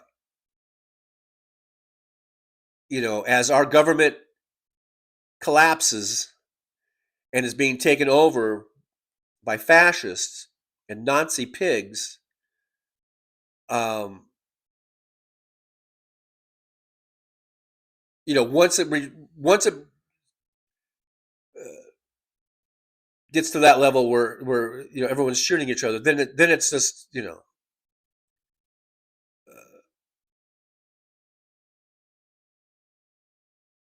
we're kind of beyond trying to fix and repair this. Then it becomes like starting all over. We're at that point. We're beyond trying to just restore our government, trying to restore some sort of sanity, try to restore democracy. At that point, once it becomes like a shooting war, then we're done, and then we're just starting a whole new country. Whoever wins or however it gets divided up, it might be like Gilead and what's rest of the United States, or whatever. At that point, it becomes a whole new country, or a whole new two countries. Once it becomes a shooting war, even if I guess one side might win over the other, but I just feel like it would be the country would be totally collapsed by then, and then it would be the whole. Let's say our side wins, the good guys win, the protectors of democracy and the American way, we win. I would feel like at that point it would be like a whole new country. That might be an opportunity to make a whole new constitution to improve on the constitution that we already have, which is a pretty good document, but we can improve it. That might be the thing. Who knows? But what I'm saying, but that's still kind of an awful scenario. It's almost like a movie scenario. I haven't seen the movie Civil War. I'd like to see that, but it's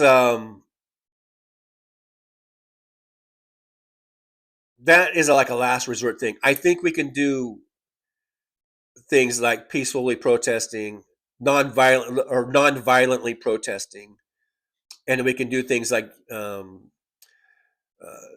getting our representatives on board and knowing exactly what the majority of us feel. We don't like this. We don't want this. We don't want this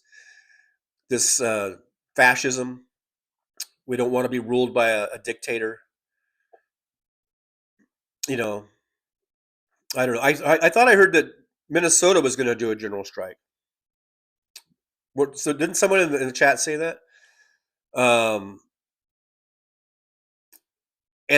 that might be the way to go. Like I've been calling for a general strike. for the whole country, but it might have to go state by state. Yet, like what if Minnesota could do a general strike for the state of Minnesota, that could be a good example for the rest of the country of what to do and how to do it. And we do this non-violently. I'm calling for non-violence for as long as we can. Violence, whether it be by using guns or knives or bombs, any of that shit, that's the point where you've kind of lost all hope for anything else. And I don't think, are we there yet? Have we lost all hope? Or maybe some of you in the chat have lost all hope already. I don't know. I guess it's pretty easy for me to be way out here in Nevada, way far away from Minnesota. I'm way far away from Chicago and Illinois, well, I guess mainly Chicago area where things were happening. I'm a long way away from stuff that's been going on. So maybe it's pretty easy for me to say that I haven't lost all hope yet. But I would sure like to think that we're not at that level of going to violence. Violence is the last resort. Last resort. And so let's try some other avenues. I think we still have a few avenues left to us before we get to that. We can do things non-violently.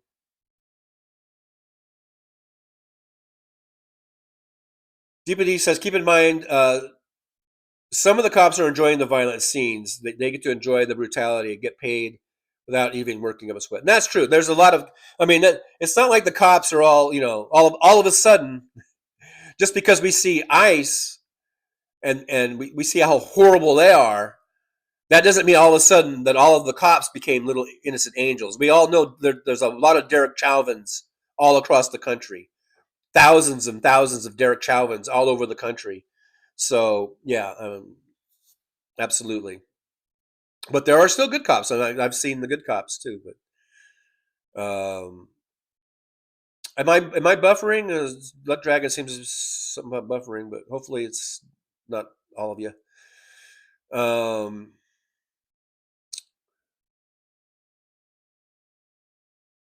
Olga Martinez says the gun toter is wrong. No carry to protest. It's exactly what 47 of them want. Insurrection to follow. Yeah, exactly. That's why I keep saying don't take the bait. Don't take the bait. They want us to get violent. You're exactly what 100% Olga Martinez. They want us to get violent. Do not take the bait. Nick Rich, places with less guns have less gun violence. Imagine that. Yep. That is a certainty.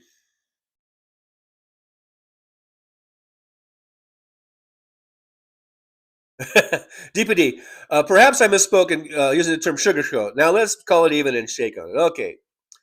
All right, DPD. Let's move on. Let's agree to remain friends and move on. And I think at the end of the day, I think we are on the same side, basically, right? Richard, 25th Amendment time. Good luck with that.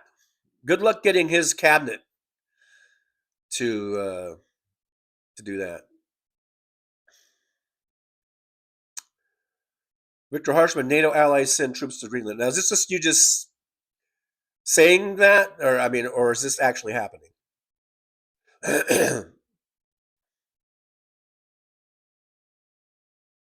Big Hook, the Second Amendment argument to defend yourself against a tyrannical government is here and now. Better to have it than to need it. I'm not saying, like, if you want to go buy some guns and stockpile some guns and stockpile some ammo, fine, but leave that in your fucking closet for now. I'm not suggesting or that anyone should bring guns to a peaceful protest or a nonviolent protest.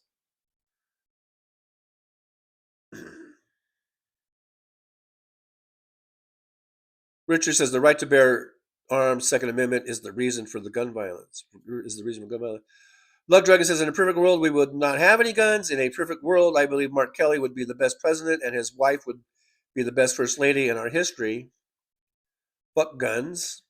James Harmillo says, yes, that does bring on That does bring on a possibility of a fucking bloodbath, as you indicated, Sir TJ, but having to watch helplessly is infuriating. Like I said, that is when that's your once the guns come out, that there's no turning back from that. So so think about what you're doing. Think about what you're saying. That is when all other efforts have failed. And I don't think we've even scratched the surface on what we can do non-violently. There's a lot of non-violent stuff we can do. I don't think we're even anywhere close to that level of what you guys are talking about. I'm kind of hesitant because I don't know what YouTube, they'll go through the video, they'll analyze it, and if I say certain things, then they won't monetize it or they'll block it or whatever. So this is sort of like touchy. This is sort of like touchy subject area here when we're talking about this stuff. But as far as YouTube and shit is concerned, but what I'm saying that is the last resort. That's when there's so. Are you ready for a bloodbath? Because if that's what you're calling for, then you better be willing to be one of the ones that might be bleeding. If that's but like I said, we're not even there yet. I mean, we can do so much more. Once it gets to that level, it's like,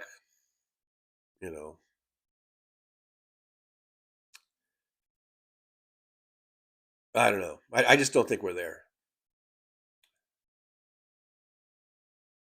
Gary Johnson says, I agree, TJ. I'm hoping it doesn't come to that, but I'm ready.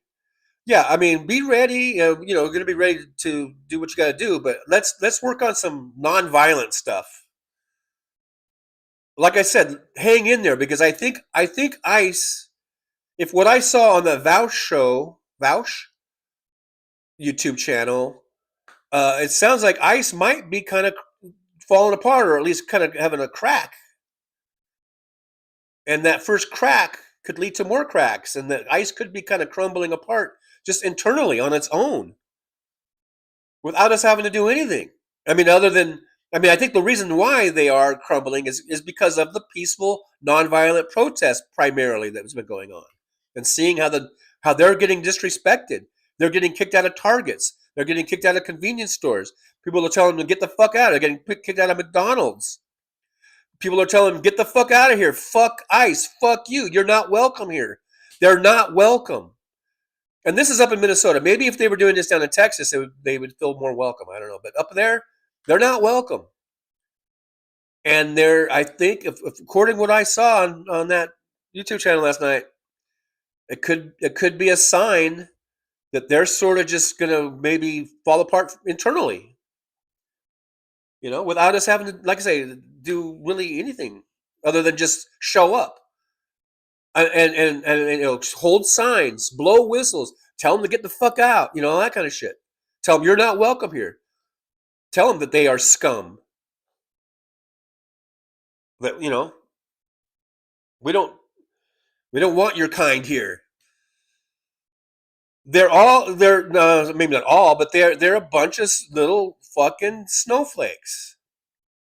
It's always projection. Remember, for years and years and years, the right wing, the maggots, they've been calling us snowflakes. When in fact they were the ones that are the snowflakes. So that's why I think we're miles and miles and miles away from having to resort to any type of a hot war, as they call it. I think I can get past the YouTube AI bot censors if I say hot war, and hopefully you guys will know what I mean by that. I think we're way away from that. Like I said, that's a last resort when there's nothing. Everything else you could think of has been exhausted, or unless like in a certain scenario, like if But anyhow, I'm not going to go into it anymore. Big Hook says, I hate Now, I'm probably, am I supposed to say poo-poos, pew-pews? I hate pew-pews? Because, I don't know what YouTube's going to say. Anyhow, at this point, it's probably too late for me to try to fix anything. So anyhow, Big Hook says, I hate guns, by the way, as well. But keep in mind that the crazies have them and are chomping at the bit to use them. They are. That guy who shot Renee Good was chomping at the bit. Remember the Charlie Kirk video where the audience member asked, when can we kill?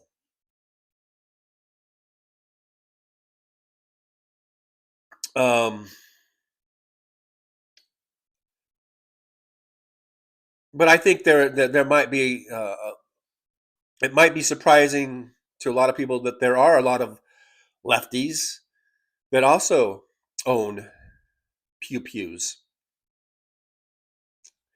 YouTube has gotten me where I have to talk like a 3-year-old, I think.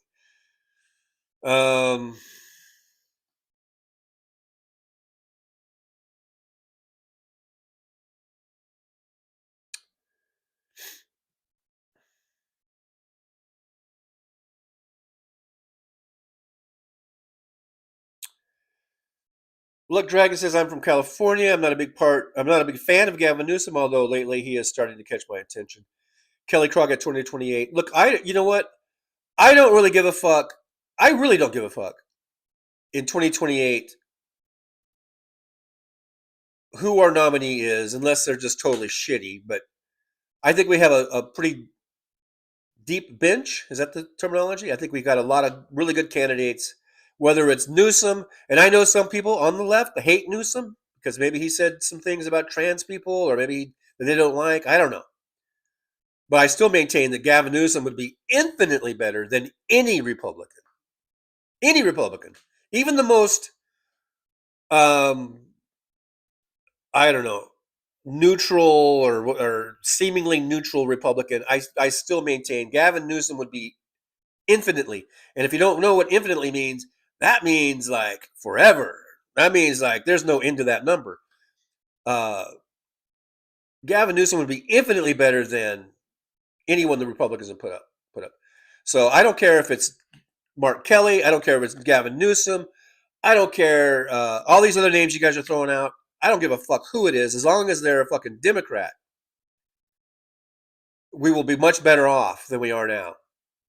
Look, this whole purity police thing has got to stop, or we will never have stability.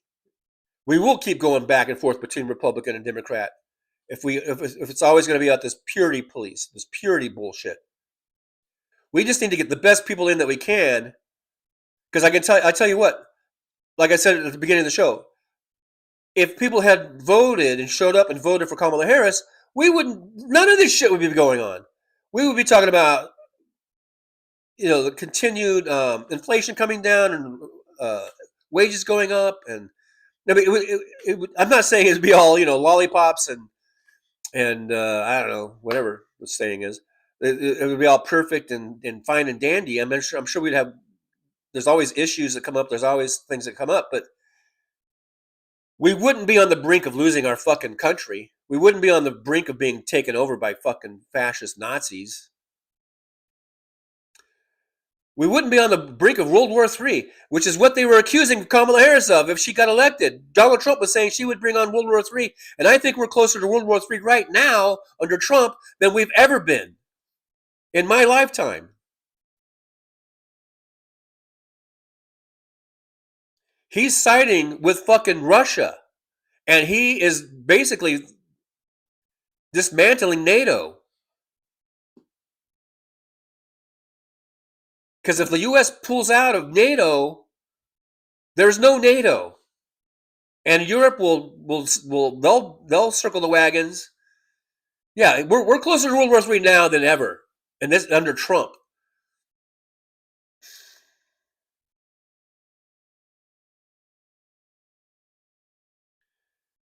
So that's why I say, like, I don't give a fuck if it's Crockett, because people put her name in there. I don't give a fuck if it was fucking who's the guy that everyone hates? The guy with the stroke and the bald hair from Pennsylvania. I don't give a fuck if he was the fucking president. He would be better. I don't know if he'd be infinitely better, but he would be better than fucking any Republican still. Richard said Gavin Newsom would be the best president. I think he would be very good. I do think he would be very good. I don't know if he's the best president. I think he would be very good. I think he would. And people will nitpick and purity police it, and then we're going to end up with fucking J.D. Vance. DPD says maybe we need to restart because what have we truly learned in 250 years was the civil rights movement, women's rights, and to vote, Lord knows, we haven't learned anything from World War II.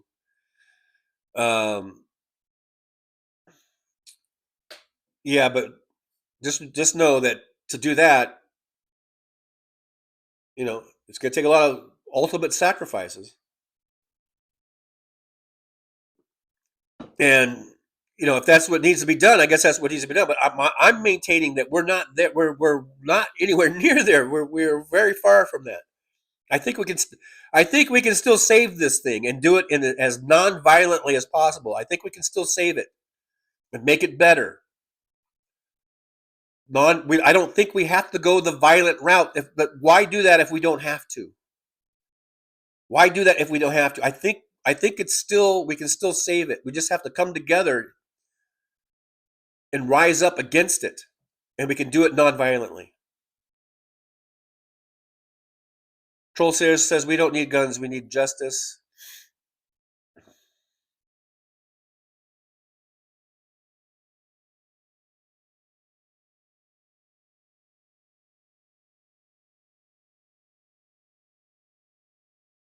Petrozzi says the Riley statement was pretty vile. I do believe someone like DJT is capable of such things.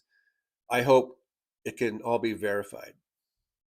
Oh yeah, of course Trump is capable of that. He's a fucking sociopath, and he's a sadist. So that's right up his fucking alley.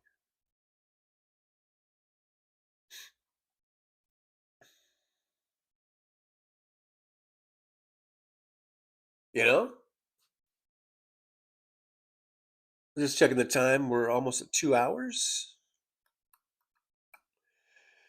I do need to make sure that I don't go, too long and that I get back out to continue. There's Molly. Hello, Molly. Good to see you.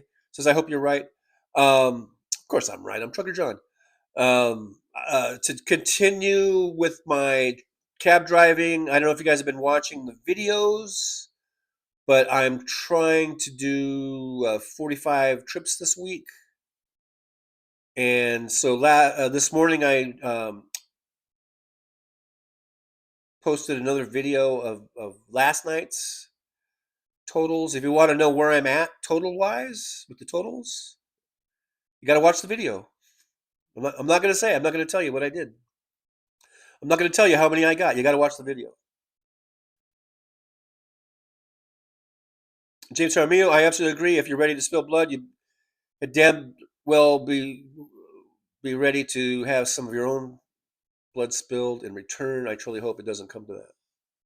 Yeah, I think we're far away from it. But I mean, like I said, all it takes is one or two yahoos, and then all of a sudden we're in a fucking shooting war. So things could change rapidly. But I think in terms of where we're at,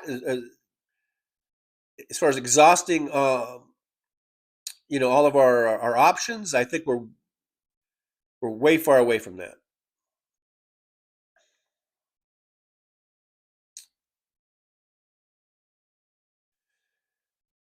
MJ Daniel from Washington State is here. MJ says, I grew up with guns. I hate the NRA.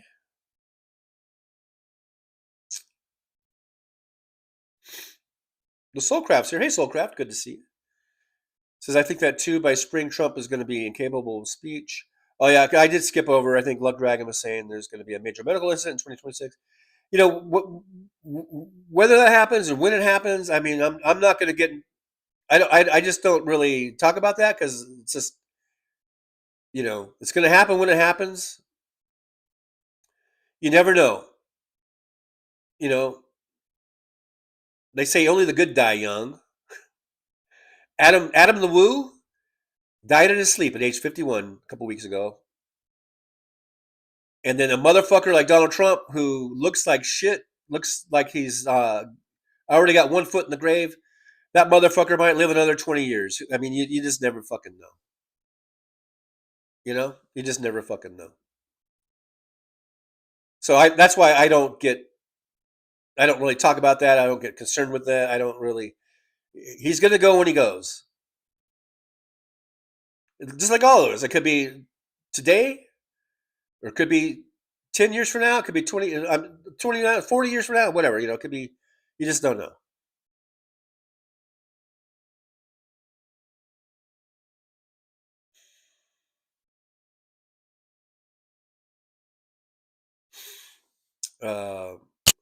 Whoops. Just hit the microphone. Sorry about that. Lola Carnes says we also have to make these oligarchs pay. Anyone who's done something like wrong should pay. MJ Daniel says Newsom would be fine. There are some Dems that would be better, but I would vote Newsom. Hey, man, that's why we have a primary system. You can vote for whichever candidate you think is strikes your fancy. But once a nominee is named, then you got to just go with the nominee and get behind that nominee. If we want to win, if we want to beat these fucking Republicans, that's what you got to do. MJ Daniel first get Democrats a majority in November. Nothing else matters. Yeah, just make sure you vote.org. Make sure you always check your registration and get ready to vote. I wouldn't be surprised if in some places they have fucking ICE around the voting areas to intimidate people, or whatever. So maybe go, if you're voting in person, go as a group. If you can vote by mail, I suggest voting by mail, but lollipops and rainbows. There you go, Dean Baker. That's what I was trying to say. Blood Dragon, I will vote blue no matter who. Wait, I will vote blue no matter. Are you kidding? I see what happens when you assume. I was assuming what you were going to say. DPD says Newsom has a long way to go with his comments on trans individuals and his stance on taxing billionaires and corporations. He needs to learn no one gets left behind. This message is for all the Dems.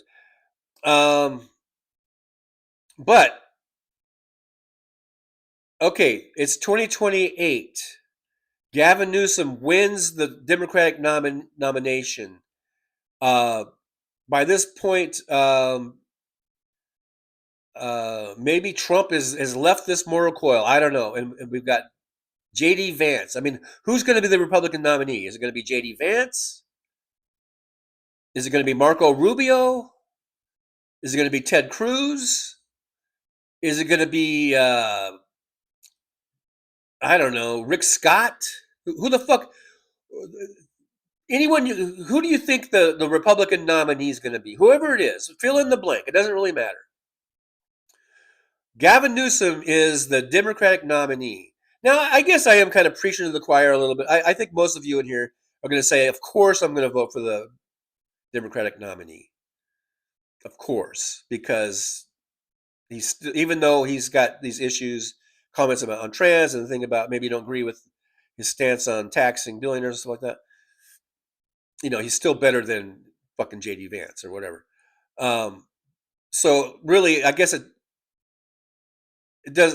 The question shouldn't go to you guys, because I think the majority of you in this chat room are going to say, of course, we're going to vote for this. But so the question is, out in the general population, the gen pop, the undecideds, the so-called independents, who are they going to vote for? That's who you have to win over, because there's more of them than there's more independents, so-called independents, than there are, I think, Republicans and Democrats combined. So what are they going to think of Gavin Newsom compared to J.D. Vance? I guess that's the big question. That's Always the question. Nick Rich says doomsday clock is at 89 seconds to midnight. See there? See there?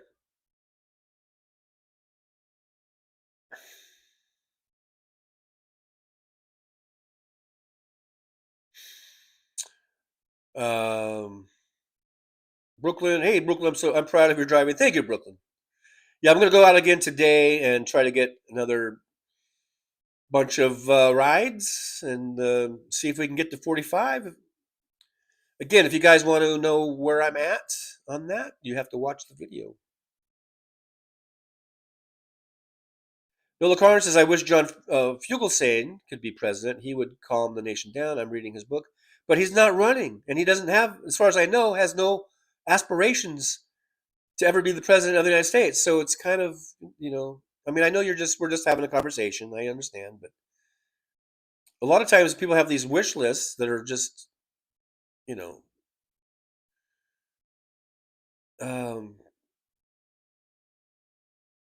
but I know this. You like John Fugelsang, and he has a. I haven't read the book, but I've seen some of his interviews, and he's very passionate about the subject, and he makes a lot of sense. And we all know John Fugelsang from over the years with Stephanie Miller, and so he's very smart, very good, makes very very cogent and appropriate points. Thank you, Aaron, posting up those links. Aaron's reminding us we have channel memberships, super chats. You can support the show by liking, subscribing, and sharing, which is absolutely free. Those things there. The memberships are starting at $1.99 a month, so that's a pretty good deal. We've got. You can also help to support the show by going to buy me a coffee, and also the PayPal link there. Thank you there. Thank you, Aaron, for doing that.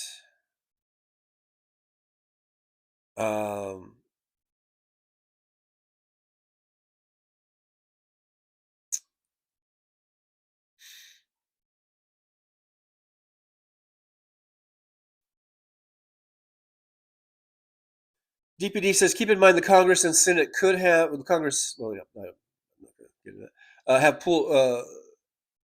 Keep in mind, and Senate could have pulled the plug on all this bullshit from day one. Instead, they are gleefully complicit in the death of America. It's the Republicans. Let's be clear. I mean, maybe a few Democrats have joined in here and there now and then, but this is the Republicans. They have the majorities. So I don't think it's fair to throw Democrats under the bus there.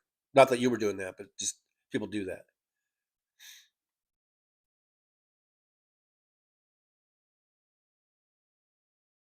The Soulcraft says Maddow had a great segment showing all the federal cases Trump just lost, like 7 in 2 days. Anna Moore says, TJ, I have watched your 45 trip challenge videos, and thus far they make me hungry. Yeah, so far, I've opened the videos, but first was In-N-Out. Last night was Bojangles. Where will I eat tonight? If you want to see where I'm going to have my dinner tonight, you're going to have to watch the next video. Where will it be? And how many rides will I be up to? What will the ride count be? If you want to know those things, you're going to have to watch the video. Lug Dragon says, the only reason I watch this stream is for Trucker John's opening videos, and of course, it's my favorite song online. I'm very loyal, and it will always be my favorite song online.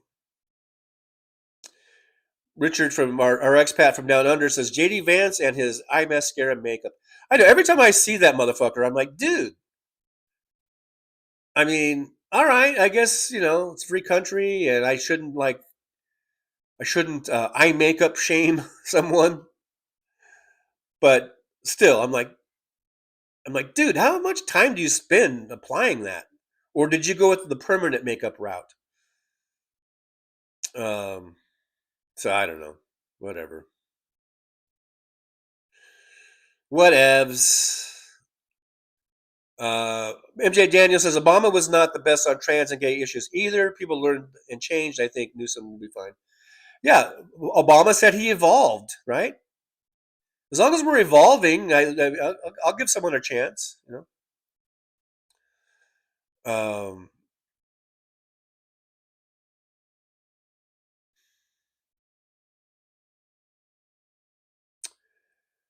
Oh, there's Jolie. I guess Jolie's in. I believe Aaron is still here, right? So we've got Aaron, we've got Jolie. So you know what that means. We're at full mod capacity. Full mod capacity. Full mod capacity. We're at full mod capacity. Thanks, Joe. Thanks for jumping in, Jolie. Jolie might be on break at work, maybe. I don't know. But thank you for being here, Jolie. We're going to be wrapping it up pretty soon. I just hit my little mic. My stand here. I don't know if I knocked everything out of cahoots. I don't even think that's the proper term of cahoots. But can I move this over a little bit? I probably should have done this 2 hours ago. Maybe. Why? Look, now it's centered a little better. I should have moved that camera 2 hours ago. But I guess I'm so paranoid about touching that thing because we've had a couple of incidences where it just all of a sudden just goes limp. It needs a little blue pill. My camera stand there. Hey, look at there. I think I did catch up just in time. I'm pretty much caught up with the chat. And we are at over 2 hours, and I really want to get a good start on today. Today's Wednesday. So I want to get some more rides in on my quest for 45. And got to get her done. Let's get her done. We got to get her done, get her done, get her done. We got to get her done, get her done. I got to get my, I want to make sure I get my rides in so that when football comes on the weekend, I won't feel guilty about not working. Right? Like this whole thing, this whole thing about earning your Sunday. I guess it's an ad campaign, right, for football and shit. I got to earn my. Well, now it's Saturday and Sunday since the playoffs, but the Rams are playing on Sunday, so I for sure want to be able to stay home and watch the Rams on Sunday. So I got to earn my Sunday. So I'm going to make sure I work during the week here and get my rides that I need to get. So I'm going to sign off. And, you know, man, I know these are scary times. These are scary fucking times. I was going back to the intro and the videos. I think for the first time, even though we've seen some awful things. The Renee Good shooting, it doesn't get really any worse than that, you know. But then seeing today all these videos I put in there, it's just one thing after another, after another, after another of these ICE motherfuckers pouncing on people, dragging them, treating them like animals. It's getting kind of scary. It's getting kind of scary, you know.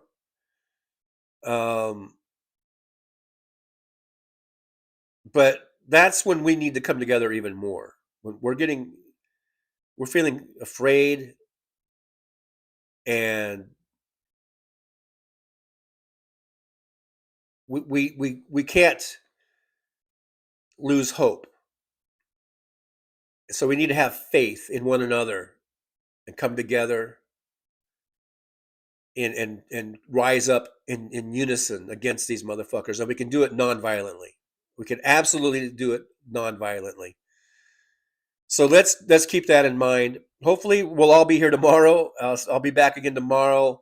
You know what? I think I am just going to come on at 11 a.m. because since I am working these hours and I get home usually at 3 or 4 in the morning, and I don't think I think doing the 9 my time 9 a.m. It makes it kind of even doing today at 11 was, as you saw, I was still a half an hour late.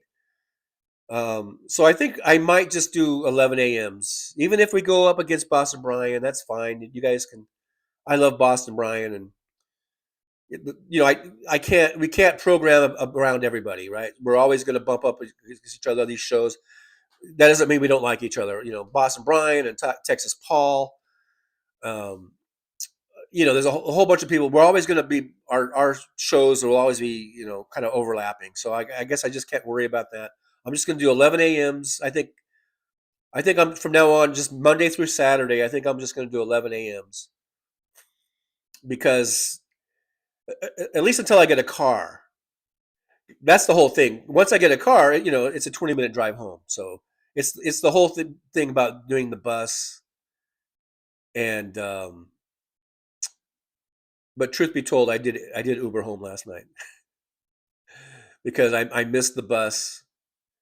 At that time of night, the buses only run like once an hour on the where I'm at work, and it would have been a whole other hour, and I didn't feel like waiting, so I went ahead and Ubered home. But anyhow, for the most part, I take the bus, and and then I get home really late. So I think so. For programming change. Mods, take note, Jolie and Aaron. I think we're just going to do 11 a.m. my time, which is I think you're both Eastern time zones, right? So it's 2 p.m. your time. So I think that's what we're going to do. Barbara Nicholas, Trucker John, get your ass to work. Motivation. Thank you, Barbara. Yes, very, very good motivation, and I appreciate you. And make sure you watch the video that I posted this morning if you want to know my ride count. But yeah, thank you guys so much for being here. You guys are awesome. So tomorrow I'm going to come on at 11 a.m. Thank you guys so much for being here. I do appreciate you. Yeah, Trucker John, get your ass to work. Go out there and make me some money. Make me some money, Trucker John. I'll be laying around all day. Come on. Get your fat ass out the door, Trucker John. What do you think this is? Some sort of spa? You can just lay around, lounge around in your underwear all day? Get the hell out. Go make me some money, Trucker John.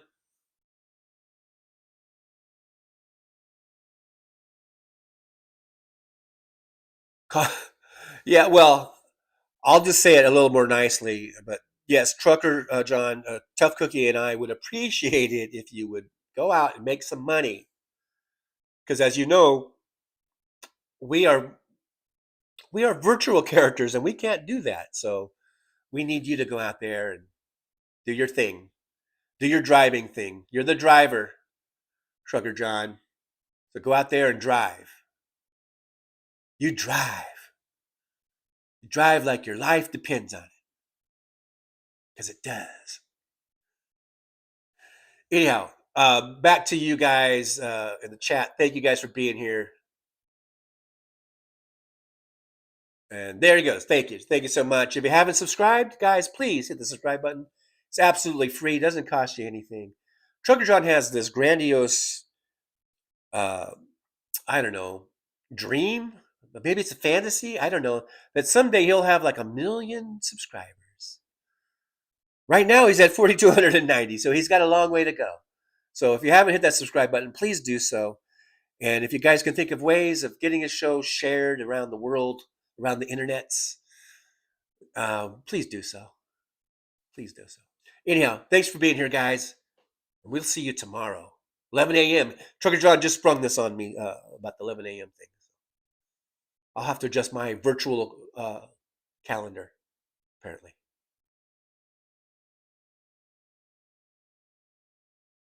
Yeah, hopefully you guys will adjust. All right, so here we go. Words of wisdom time. Aaron West says thank you. No, thank you, Aaron West. Thank you, and Jolie both.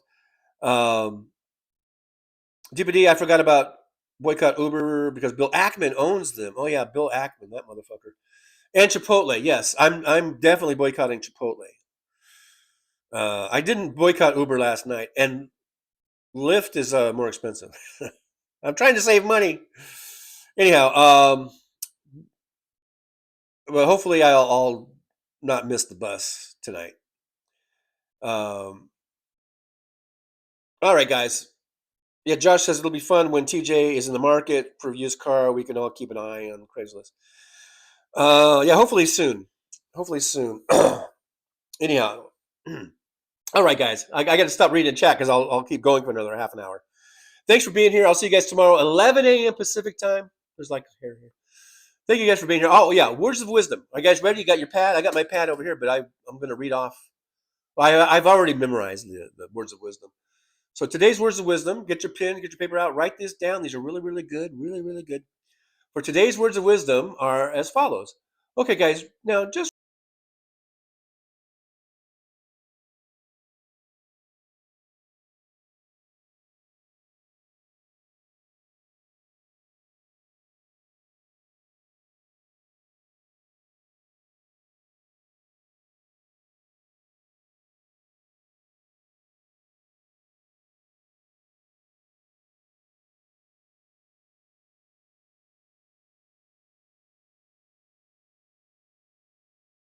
Well, it's time to say goodbye. The show has come to an end. But don't be sad, no, don't you cry. We're all gonna come back and meet again. Have some fun times, hopefully nothing too bad. We might talk about war crimes. Might talk about Baghdad. I doubt we'll talk about door chimes. But if we did, I'd be only too glad. So hasta la vista, baby. The show is over, but could I ask you maybe to take a shower? No, that's not what I meant, but I couldn't think of anything to rhyme with over. Now my whole rhyming scheme is all screwed up. Oh shit, I should have stuck to truck driving, who I tried to kid. At least when I was out there driving, I could handle a skid. But doing this live stream, baby, has been a real kid. So I hope to see y'all again right here on the Trucker John live stream. We're gonna do it again and again, right here in the Trucker John live stream. Yeah, the Trucker John live stream. We're gonna come back and do it all again. No, this ain't no dream. This is where we win, right here on the Trucker John live stream. No, this time to say goodbye. The show is coming in. But don't be sad, no, don't you cry. We're all gonna come back and meet again. Rolling down the highway in my rusty old rig. I'm a retired trucker, but my spirit's still big. Living in Vegas, where the lights never sleep. Broadcasting my thoughts for the world to keep. From politics to pop culture, I've got it all. Sharing my views, no matter how big or small. Talking about food and movies and bugs, shining a light on all the social issues. No shrugs, I've driven through the desert, seen the city so bright. But now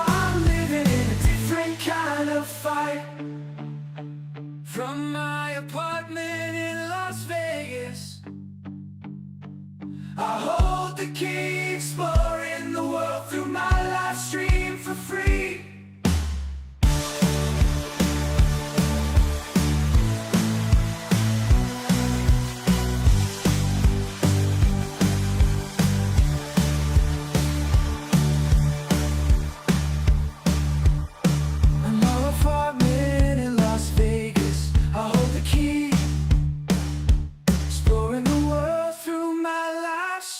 For free.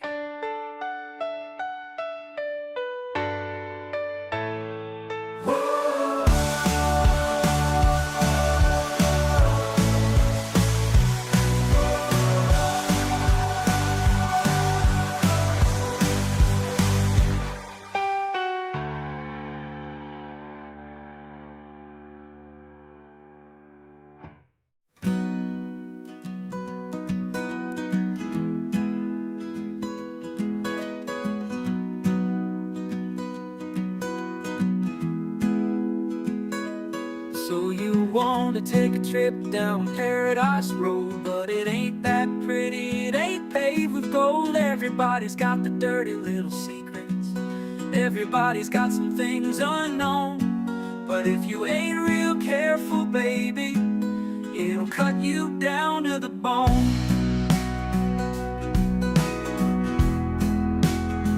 Under all those bright lights, gotta learn to ignore the glitter. It's all about fight or flight, and you don't wanna do either. So go on down to Paradise Road, it'll make you wish that you were young. But all it'll do is make you feel old and regret trading in your love for us. It's all just a big charade, it's all just one big game, and it ain't about love, it's all about the thrills. It's about staying in the hunt, it's about going in for the kill. So head on down to Paradise Road, that's where your friends are now. They're the people that nobody knows, so go ahead and make your big show. So live it up on Paradise Road, just don't let anyone know. It'll be your dirty little secret, it'll be your guilty little pleasure. Living a secret that the whole world sees, hiding in plain sight among the scum and the thieves. It's so damn hard to ever be pleased.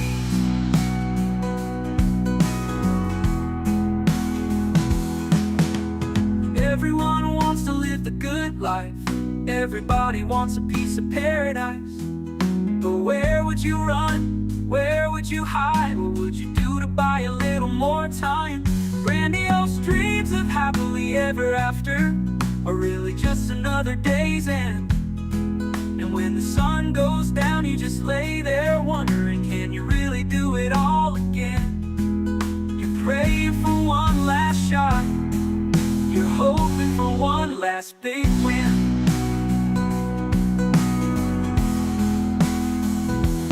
Paradise Road is calling, so you better hurry along.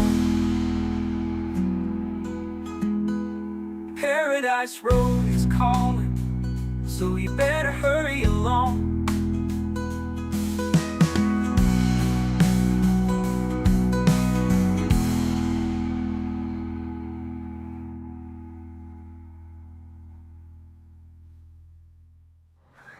Show's over. I'm out of here, folks. Bye.